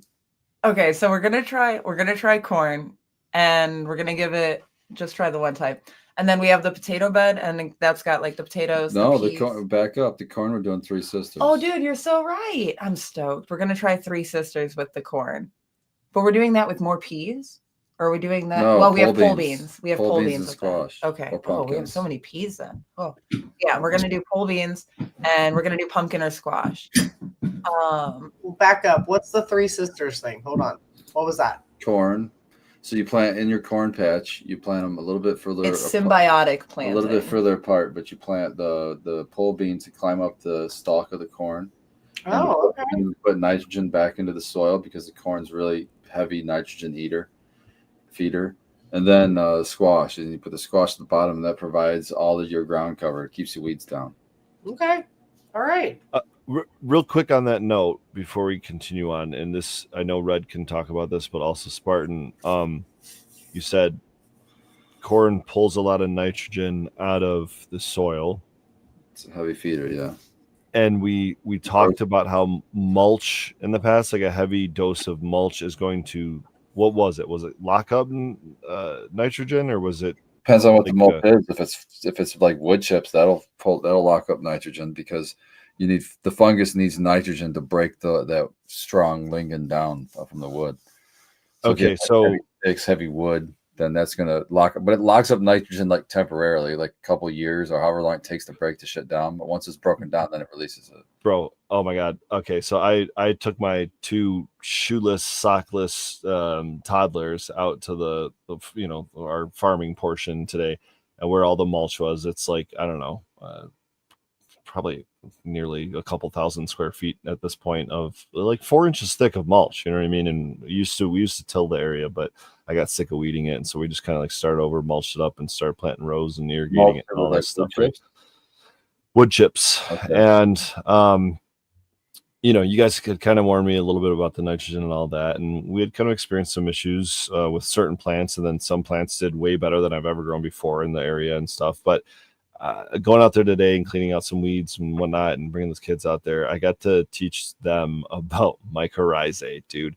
That entire 4-inch, well, it's not 4 inches anymore, but that entire layer of mulch is just all white, bro. It is. You just dig. I was pulling out these, it's just boom, this mulch would explode open and it'd just be white, like just everywhere, man. I'm like, there it is. Just spread that across your garden and spread that across, over by your flower beds and all that shit. Really get spread across everywhere, and you can have that benefit everywhere. Yeah.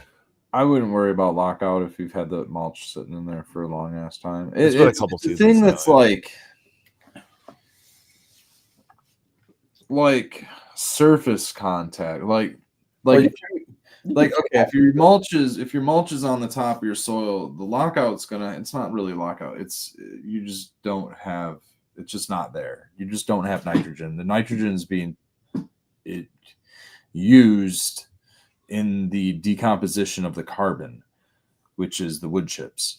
And that nitrogen is just not there. It's not that it's like locked out. It's just that it's gone. It's being used for something else, but it's not all the way into your soil. It's only at the contact point of where that carbon is at. And that can be a problem for plants with shallow root systems, right? So certainly plants with a very shallow root system or something that's relying on its nutrition from the surface, you're going to really have those issues. Deep feeders, I've never had an issue with like wood mulch over cannabis plants, and a lot of other plants, things like that. But after a couple of years, a lot of that breaks down into a more humus and like compost. At this point, it's compost. You know what I mean? In a very delicious compost because of all of the detrivores that have been pooping and peeing inside of it and causing that mycorrhizae layer to keep it moist. That mycorrhizae does a lot of stuff, and one of them is produce water. I know you said that you irrigated it down there too, but I bet it's got its own irrigation within it. Just caveat. We've ran the irrigation lines. Haven't actually needed to irrigate it yet. Yeah, like not from that, from those lines.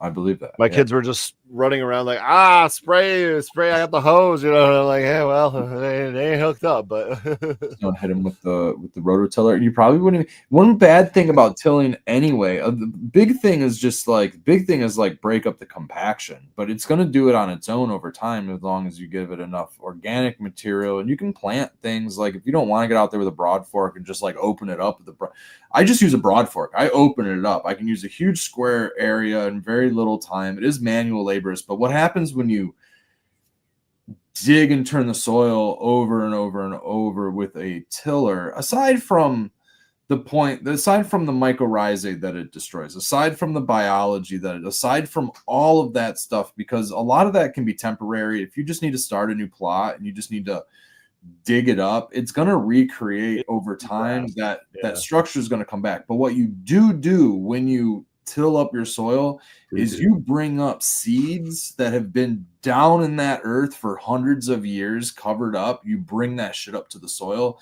and you have a new weed problem. So what could have been an eradicated weed problem because you went through and you destroyed all of the pollinators. Like I go through and I'll take weeds before they flower and I cut off the reproduction cycle of the weeds and get them out by the roots and all that stuff so that there's no seeds. If I then go through and till up my garden, well, I just brought up all those seeds. And those are hundreds of years old seeds, and those seeds are fucking strong, man, and they come right up. and I mean, weeds have a wonderful hundreds. I mean, you can pull up seeds. They're called ancient seeds. Ancient seeds from as far down as that carbon cycle allows you to go. Who knows how many layers of earth material over decades and generations have fallen on that spot and on that seed, but you dig it up, you resurface it. Essentially, you take it out of hibernation and out of storage because it's frozen. It's good down. It's like it just can't germinate. I don't know, for whatever reason, it's just protected. And then all of a sudden it pops up. Maybe it needs the oxygen levels to be, maybe it's like the brine shrimp egg that can survive the vacuums of space, but the second that it touches sodium, oxygen, and hydrogen, and call that salt water, it germinates into a piece of life that's not just it's not a sea monkey, it's a brine shrimp. You know what I mean? It's a very, very intricate piece of life. It's not just a single cell. But all it takes is 3 molecules, 3 elements to cause its life to exist. Otherwise it's just in hibernation. So I got lost. Where did the shrimp come in? As we definitely experienced above, so below. No, I really don't know. But there, it comes into play. We definitely experienced that with storage. Miraculously come to life. Mm-hmm. So I mean, we have a lot of bird life. We have a lot of bird life and animals and stuff that are going to probably drop some seeds in the area, especially when we got some fruiting plants nearby that they might want to pick at. You know what I mean? But we did till it for a couple of years, and yeah, it's just you're going to get a lot of weeds. It's hard to combat without some sort of cover or doing anything but tilling. And I got sick of that. And what I actually did though, before I put those 4 inches of mulch on, I took all of the autumn leaf droppings and put about somewhere between 24 to probably about 24 inches worth of leaf mulch on top of that garden. Oh, that's gold. And, leaf mulch. Yeah, and then the following year, basically, it took me an entire season to mulch, add the mulch to that garden. I put the mulch over top of it, or the wood chips over top of it. So I don't know if that well, maybe Spartan can tell us, how much is that helping now that we're 2 seasons in. Probably it's got to be year 2. It's going to be eventually helpful. It's going to be another nitrogen sink. the leaves also work just like the wood chips. It's harder to break down. It takes fungus to do it. The bacteria there might be some bacteria that can do it, but they're also usually use nitrogen to fuel that. I think it's working now. I mean, I don't think it was last year, but pulling that up today was like, oh my god, this is just down here. I love fucking using leaves because that's like the best miner of all is the trees, right? With their roots to go way down deep, so they can mine all the stuff and spread out. Yeah, stuff that you're mining the minerals that you don't have access to on your property. You're mining deeper than what you're not digging that deep, right? So you're pulling the stuff up that you don't normally have access to. And you're harvesting it in the leaves, and you take those leaves, you put it in your compost pile, and you let it sit. And I like static compost piles because then you get biology showing up. You get your worms, and you get your bugs and stuff. And I don't know, I just think that there's a lot to it, but it's slow, and you have to be patient. But I was tearing. That's why I got 3 of them. you just move them around. You start adding new piles. Yeah, exactly. And I'm going through a pile right now, which is one of my oldest piles, and it's probably close to 5 years old. So the part that I'm gotten to now, towards the end of it, and this stuff is fucking just beautiful, broken down, the most beautiful black soil you would think it was almost. And I'm just sifting those and putting buckets full on top of all my beds, and that's my fertilizer for now.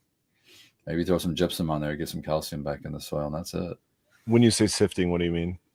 I'm taking hardware cloth that's 1/4 inch, And so it's like a 1/4-inch screen over a 5-gallon bucket. And I take a shovel full of like compost, put it on there, shake it, and everything that's left in the screen, I dump in another bucket, which when that bucket gets full, it goes in my current compost pile. I just dump the bigs, and then the small goes in the bucket. I love it. Good stuff. I love it.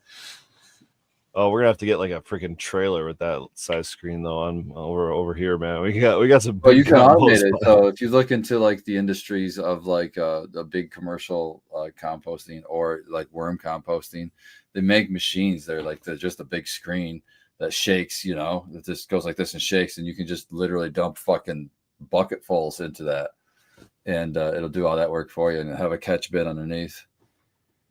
I say I have static compost piles, but one of them, my chickens for sure, just constantly are mixing up for me. So they just dig around looking for stuff in there all the time. But now they're probably eating my worms as damn bantams. Oh yeah, for sure. But man, I don't know. I like the compost. It's like magic, and it's easy when you just throw up in a big pile and see what you can do. I don't do anything. Free black gold. Try to mix it black. I don't do any of the bullshit like, oh, you got to have X amount of carbons to X amount of green. Spartan, we know you're not doing anything with the KISS method. You don't have to tell us or explain it to us. I use my green ass fucking grass clippings in the fucking summertime and the fucking leaves in the wintertime, in the fall. I just put them in a big ass pile until it gets close to the top of the fence. And then I move on, make another pile. And wait for that one to shrink naturally. Usually takes at least a year or two. But the longer the better, if you ask me. I get excited. How's that compost pile looking over there, Red? I know you guys got one up against the. Is it the south-facing fence? I don't remember. Where's your compost pile? North-facing fence. That's why it was so frozen. Okay. You wouldn't be able to see it behind you in your background, would you? We've got a handful of them. We've got one in the chicken area that chickens get into, and it never stays full. I just need to take it out of there because they do more roosting on it than roasting in it. So they were closed off and they broke into it. Yeah, for the longest time we had some lattice keeping them out, but they figured out how to get around the lattice, and it just has not been a deterrent ever since. And so now that they get in it, they just kick it. It's like where we would compost their bedding before putting it into our compost. You don't want to take chicken compost and put it directly into your garden for a lot of reasons. One is, you talked about earlier, it's hot. It's not available right away. It needs to break down. It needs to compost. High in nitrogen. Yeah, and we have a lot of wood chips in their bedding. Their bedding is all pine shavings and stuff. So that stuff also needs to break down a little bit. Again, it's hard carbon. It's just going to tie up nitrogen if we just, we need actually the chicken poop is considered your green source nitrogen, and then the hard it's a good combo. It's a perfect combo. It's a perfect ratio when you consider it, because you're getting ammonia from the pea, you're getting all kinds of stuff in there for good breakdown, bacteria. Anyway, we clean out our chicken coop a couple times a year in the run, and that stuff, like their coop run very specifically, goes into a compost pile, and we'll compost that throughout the summer before it goes into, or throughout the winter, whichever season we're at and whichever side of the clean out we're on. And that'll go into, after it sits for a few months, it then goes into our compost that has all of the fresh shit that we pull, everything brand new. So it kind of gets started over, after it sits for a little while. Then it goes into the bin where all like the brand new weeds go, all the shit goes. Then over time, that actually, because it's been sitting and composting, helps speed up the decomposition of all the other stuff that's in there.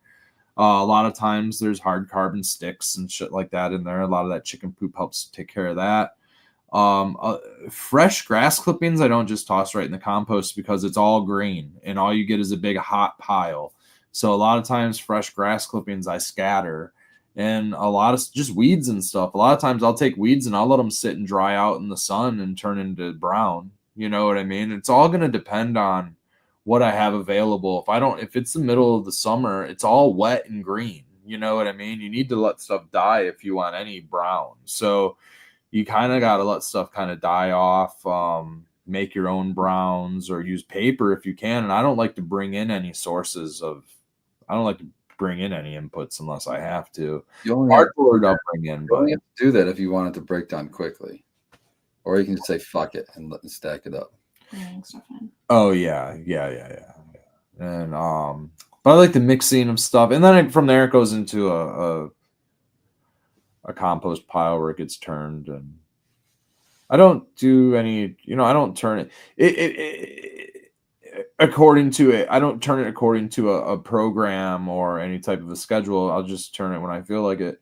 But it's not a 30-day compost. I'm not looking for E. coli free compost after 2 weeks. They're going to require you, if you have a USDA certification, or if you have a OMRI certification, they're going to require you to test, free of coliforms and E. coli's and stuff like that, which is great. But you're only going to get that's where you need you need your ratios dialed in, and you need all your processes dialed in if you want a 2-week compost. If you want the fastest, cleanest compost, that's where all of those rules come into play.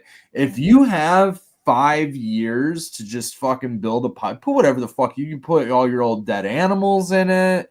You know what I mean? Like whatever, dude. Whatever you want to fucking put in the pile, put it in the pile. You got all the time you want for it to break down. And who cares what pathogens are even in it? Because in 5-10 years, the sunshine's gonna kill it all anyways. You know what I mean? So all right, you hear that? You got a cousin that fucked you over? Send him red away. I'm not suggesting Fargo, but it's It's a nitrogen input.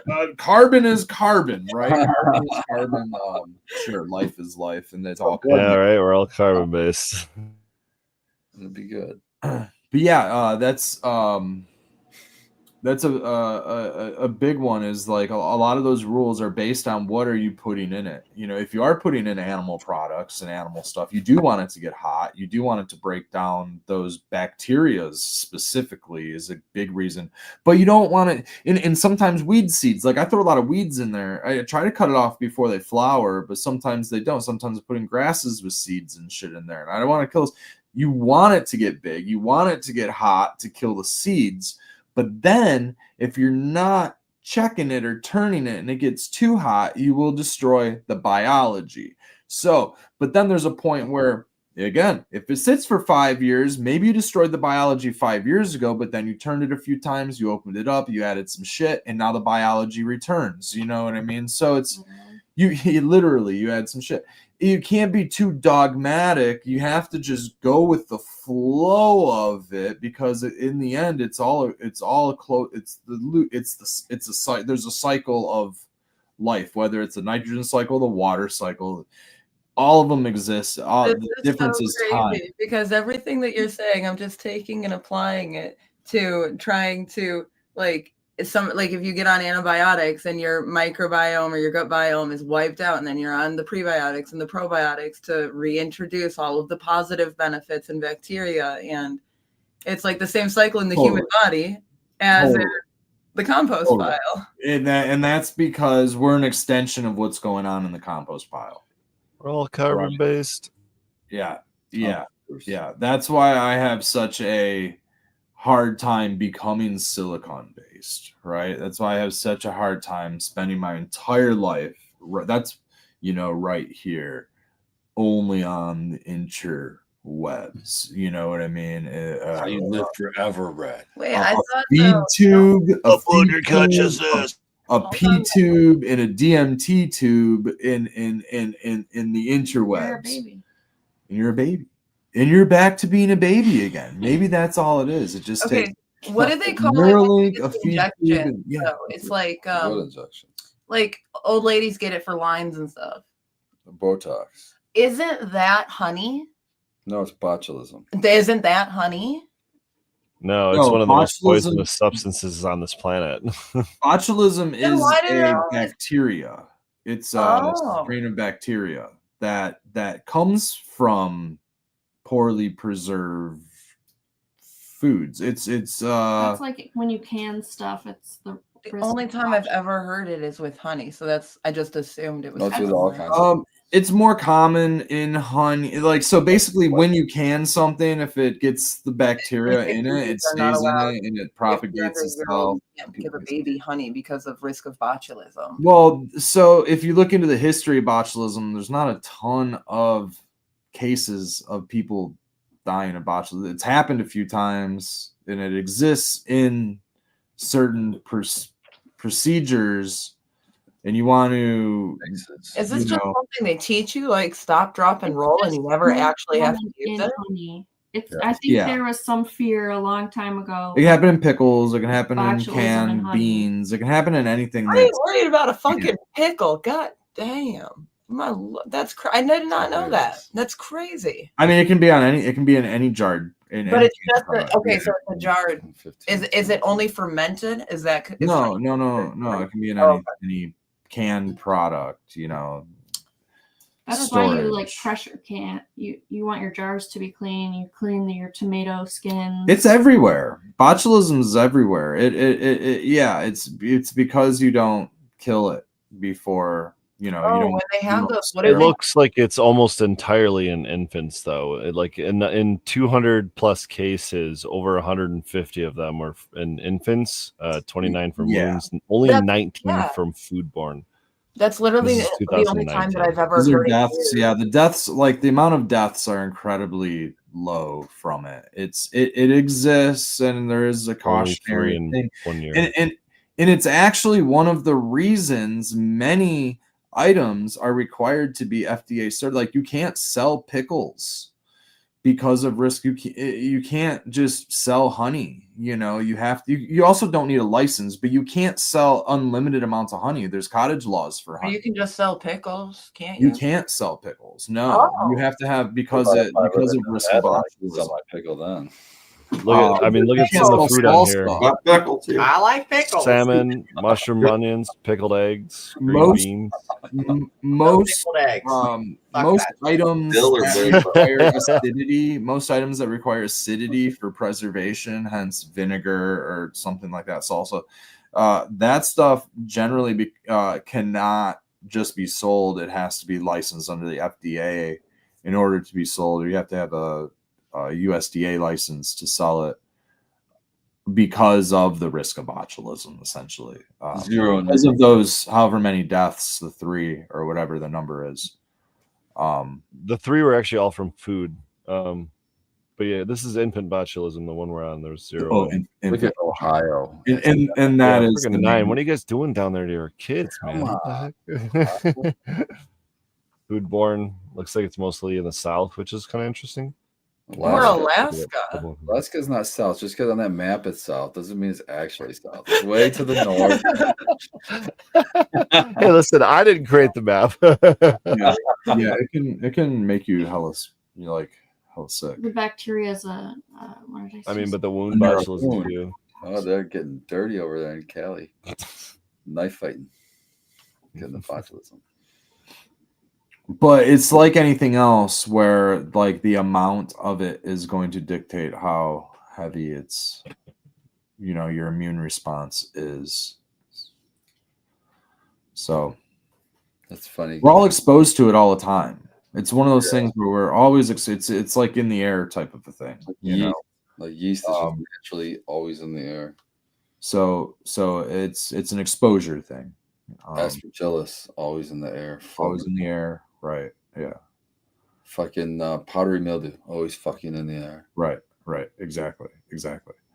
And they create legislation surrounding always in the air. Yeah, stupid shit. So I don't know. I'm trying to not like get too far down that rabbit hole, but what I'm trying to say is that like a lot of restrictions get put into place, like specifically because that over a lot of stuff. Is it something to be concerned about? Yes. Maybe not taken lightly. No. But is it something that say that like, we shouldn't be allowed to sell? Should I take it as serious as when I step on some type of rusty metal and they say I should go get a shot? That's tetanus. Should I take it as serious as that? Well, I wouldn't. I go- don't normally. Do I normally go get a shot? This is my opinion. I'm not getting botulism shot in my face. I don't want I'm gonna- botulism I'm- shot. Yeah, and then people recreationally put it in their body, right? Yeah, exactly. I want to pass on that. It's like I can. Yeah, I'm fine people with do that. it for, If my choice is wrinkle face or fucking botulism in my yeah, face, I'm gonna go with wrinkle face. yeah. They put it in their body just for cosmetic purposes. I mean, it's how serious is it? I think it's just important when you're canning your own stuff at home. That's, to not do dirty canning. exactly. And Yeah. you're gonna have How do you issues. feel about cosmetic surgery with botulism? Shot into your face to reduce wrinkles. That's what we're talking about. I think There's a that- handful of things I would be that worried about it, and I'd be like, no, I'm not injecting it into my body.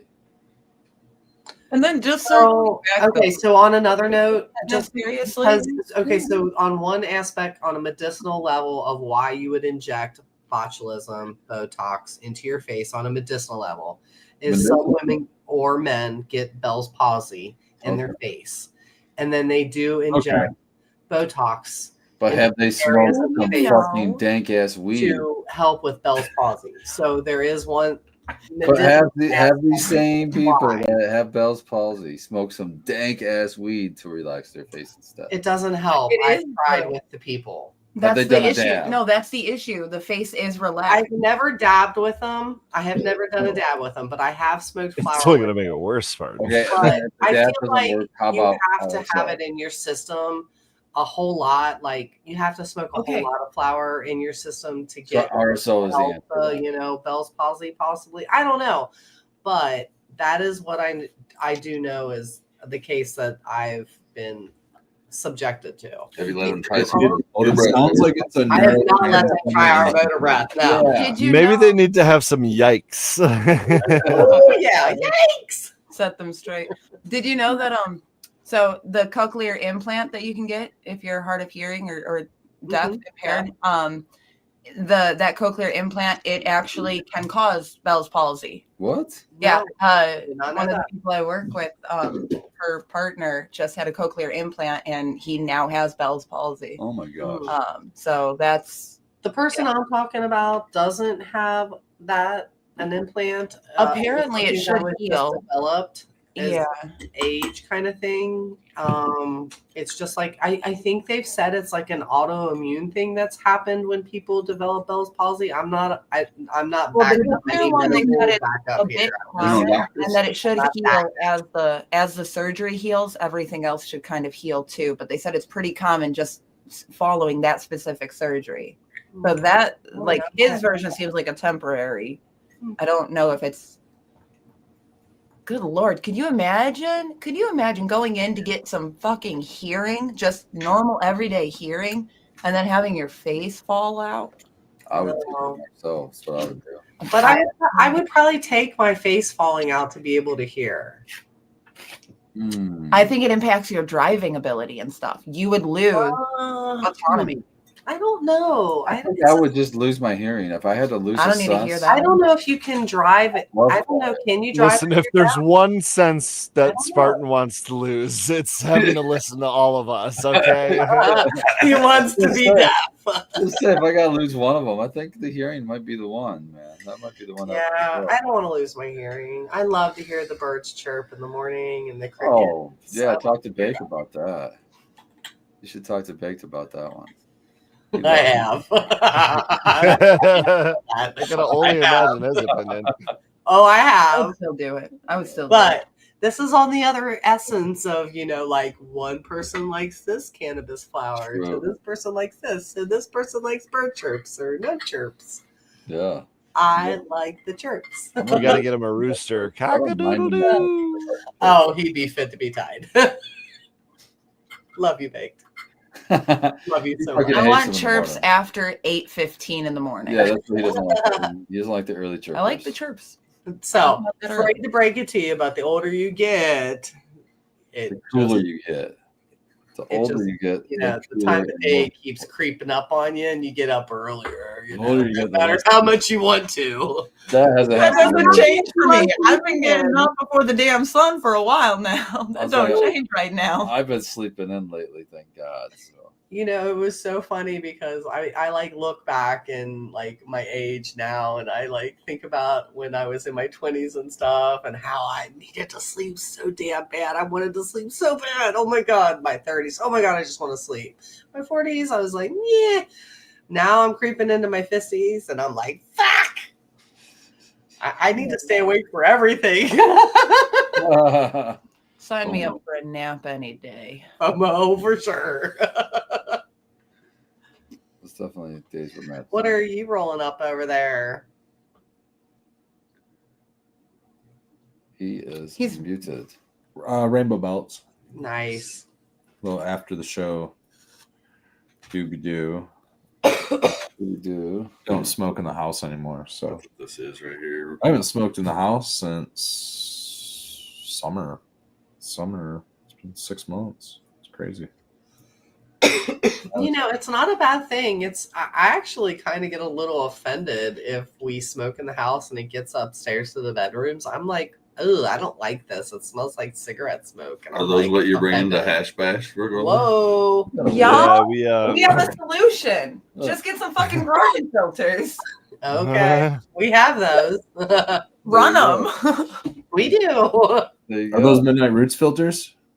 I had a dear friend of mine do some hand rolling for us for the Hash Bash Cup, and in addition to 2 of his strains that he's got as a caregiver, we've also got the garlic punch being rolled up. So these are 1.5 gram doinks. I'm actually not entirely sure on the brand or style of filters. I've just had his hand rolled doinks, I guess as he calls them, several times before, and they smoke great. And it's a pretty solid beefy joint, you know, something that you can definitely share or just really enjoy for a minute. So That's a treat. I'm excited to bring these. Yeah. What's the thing around the filter? It's like a piece of cardboard, like circle. I don't know if it's wood or cardboard, but it's one of the two. Yeah, it's I a don't pretty know, solid my piece. mouth is I watering. think they're wood. I think they're like bamboo. That- Wood. Yeah, that sounds probably right. So it's just a filter tip, and then Not macaroni. There's what, 80 there? It looked like I was counting, but then you took it off. I know. I was actually trying to do the math too. You know what? I think there's probably close to probably just under 100 because I was based thinking on that. my I was math, about but to 80, and then it went away. I'm gonna share something very specific here, which made me I laugh. hope you're able to I can save get to me it. 1 or 2, please. Look at this right here. Oh Looks my like maybe a goodness. filter fell out. Yeah, baby. Oh, I love them. how can you take that picture and not notice that the filter is missing out of that one? Because there's 80 of them or whatever. I don't know. You're Maybe looking just at so fell many out. Who other knows? things when you're just trying to create that picture. I think that it just gets overlooked. Yeah, I'm very excited about those though, and maybe I'll share some. Please save me some.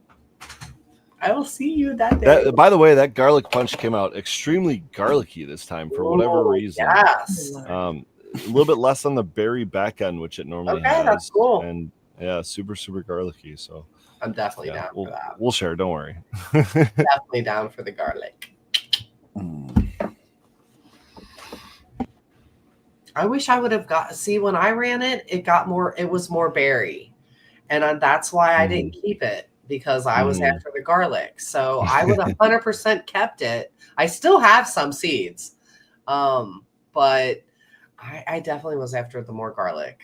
I'm, that GMO girl. So It is a really nice combination, in my opinion. it is a that berry great and garlic. combo. You It's do a like great sort job. of sweet and definitely savory. It's I put them into actual Terp cookies in the past. So and good. that was an interesting combo, but it was very good. So And, good.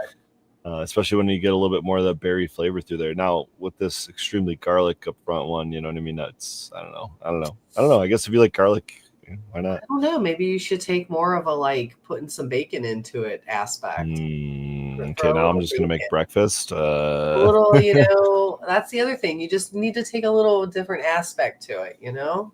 Mhm. We'll throw some bacon in there. Has there been any bacon terps in cannabis yet? Have we come across that?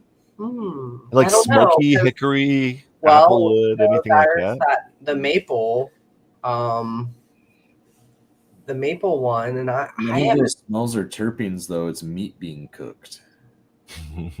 I don't know. I mean, what's the one that we used? Maple might be a. I don't know. I feel like maple can draw like onions and steak and potatoes and a whole dinner.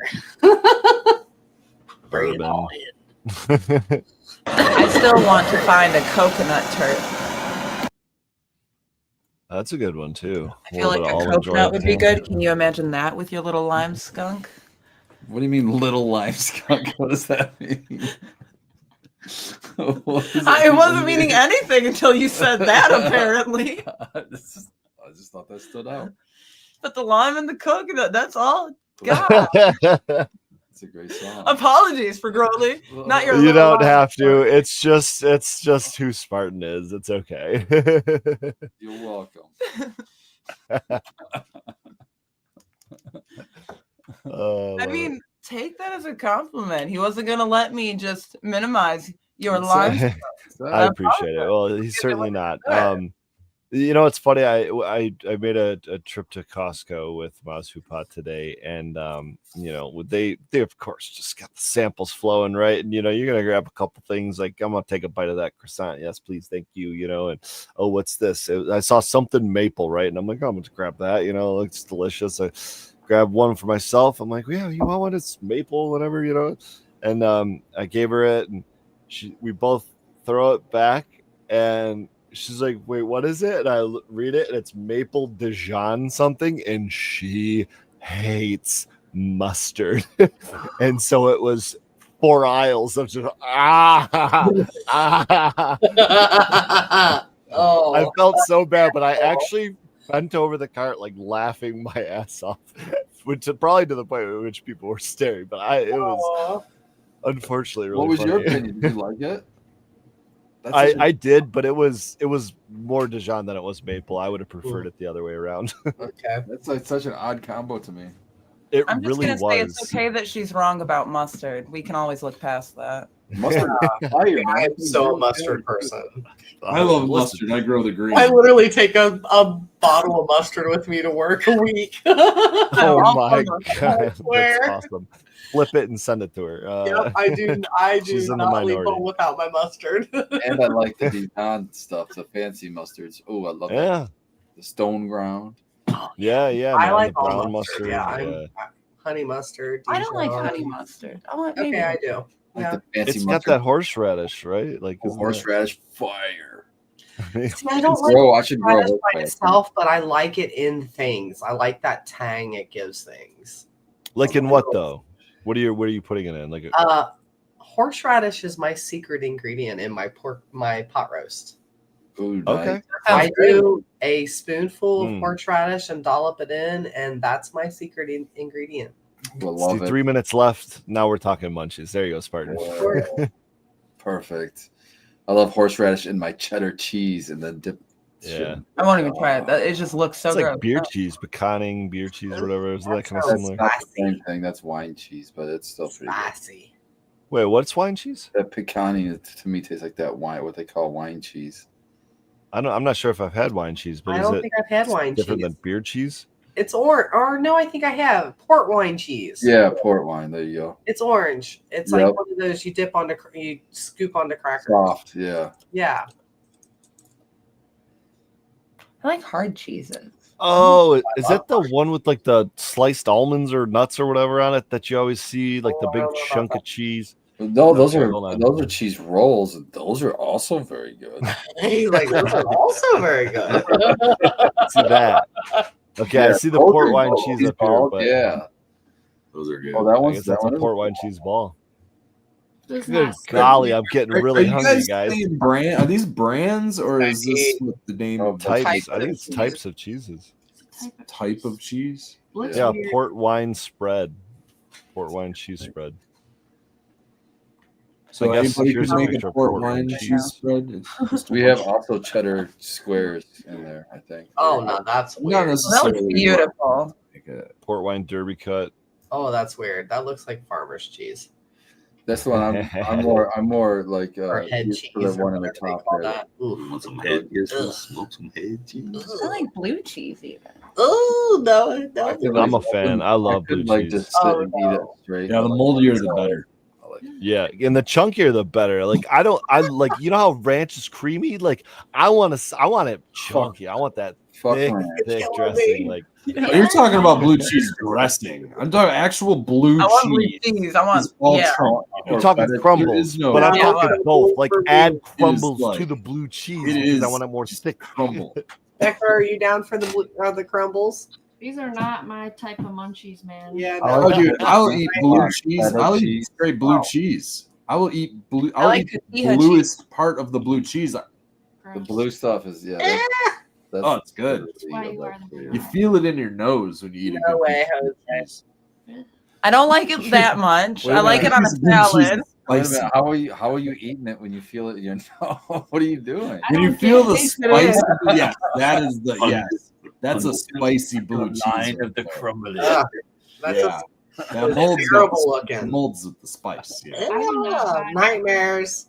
He hasn't had that the whole time we've been together. That's a It's nice like, one. it's not. It's been a while since It I was had an it. addiction. He had to stop. He had to get help. No, we had cheese like that at our wedding. Not me. Not That's me. because I ate I it. I didn't eat that shit. wedding you're Your at. sister on her lap. Our I wedding. love We had the a wedding, microwave. but we did not eat the blue cheese. We had a I- we had a cheese plate. I went to town. That's like the only thing I ate at our wedding. I don't even know if I had dinner. I had our cheese plate. You and my 2-year-old sister. Yeah, me and her sister ate the cheese. That's why you don't remember the blue cheese because she ate the blue cheese too. Ugh. I have a cheese addicted friend that I would Yeah, hang dude, out it's with. colorful cheese. She likes anything that's cool and colorful. cool And and it's colorful cheese. and You cheesy. can't go All right, wrong. guys. I'm not gonna tell Hope a to kid see it's you all mom. at, It's like it's cheese. Cheers, everybody. See everybody in I hope to Hashtag. see you all at Hash Bash and Hash Bash Cup and Have a Monroe great Street week. and all Flagpole. the delicious things that are At the see you at the Diag. flagpole at noon. Diag. You Mold is for cheese and not your weeds. Yum yum. Big facts right there. Cheers. Big Don't inject honey. No, don't do that.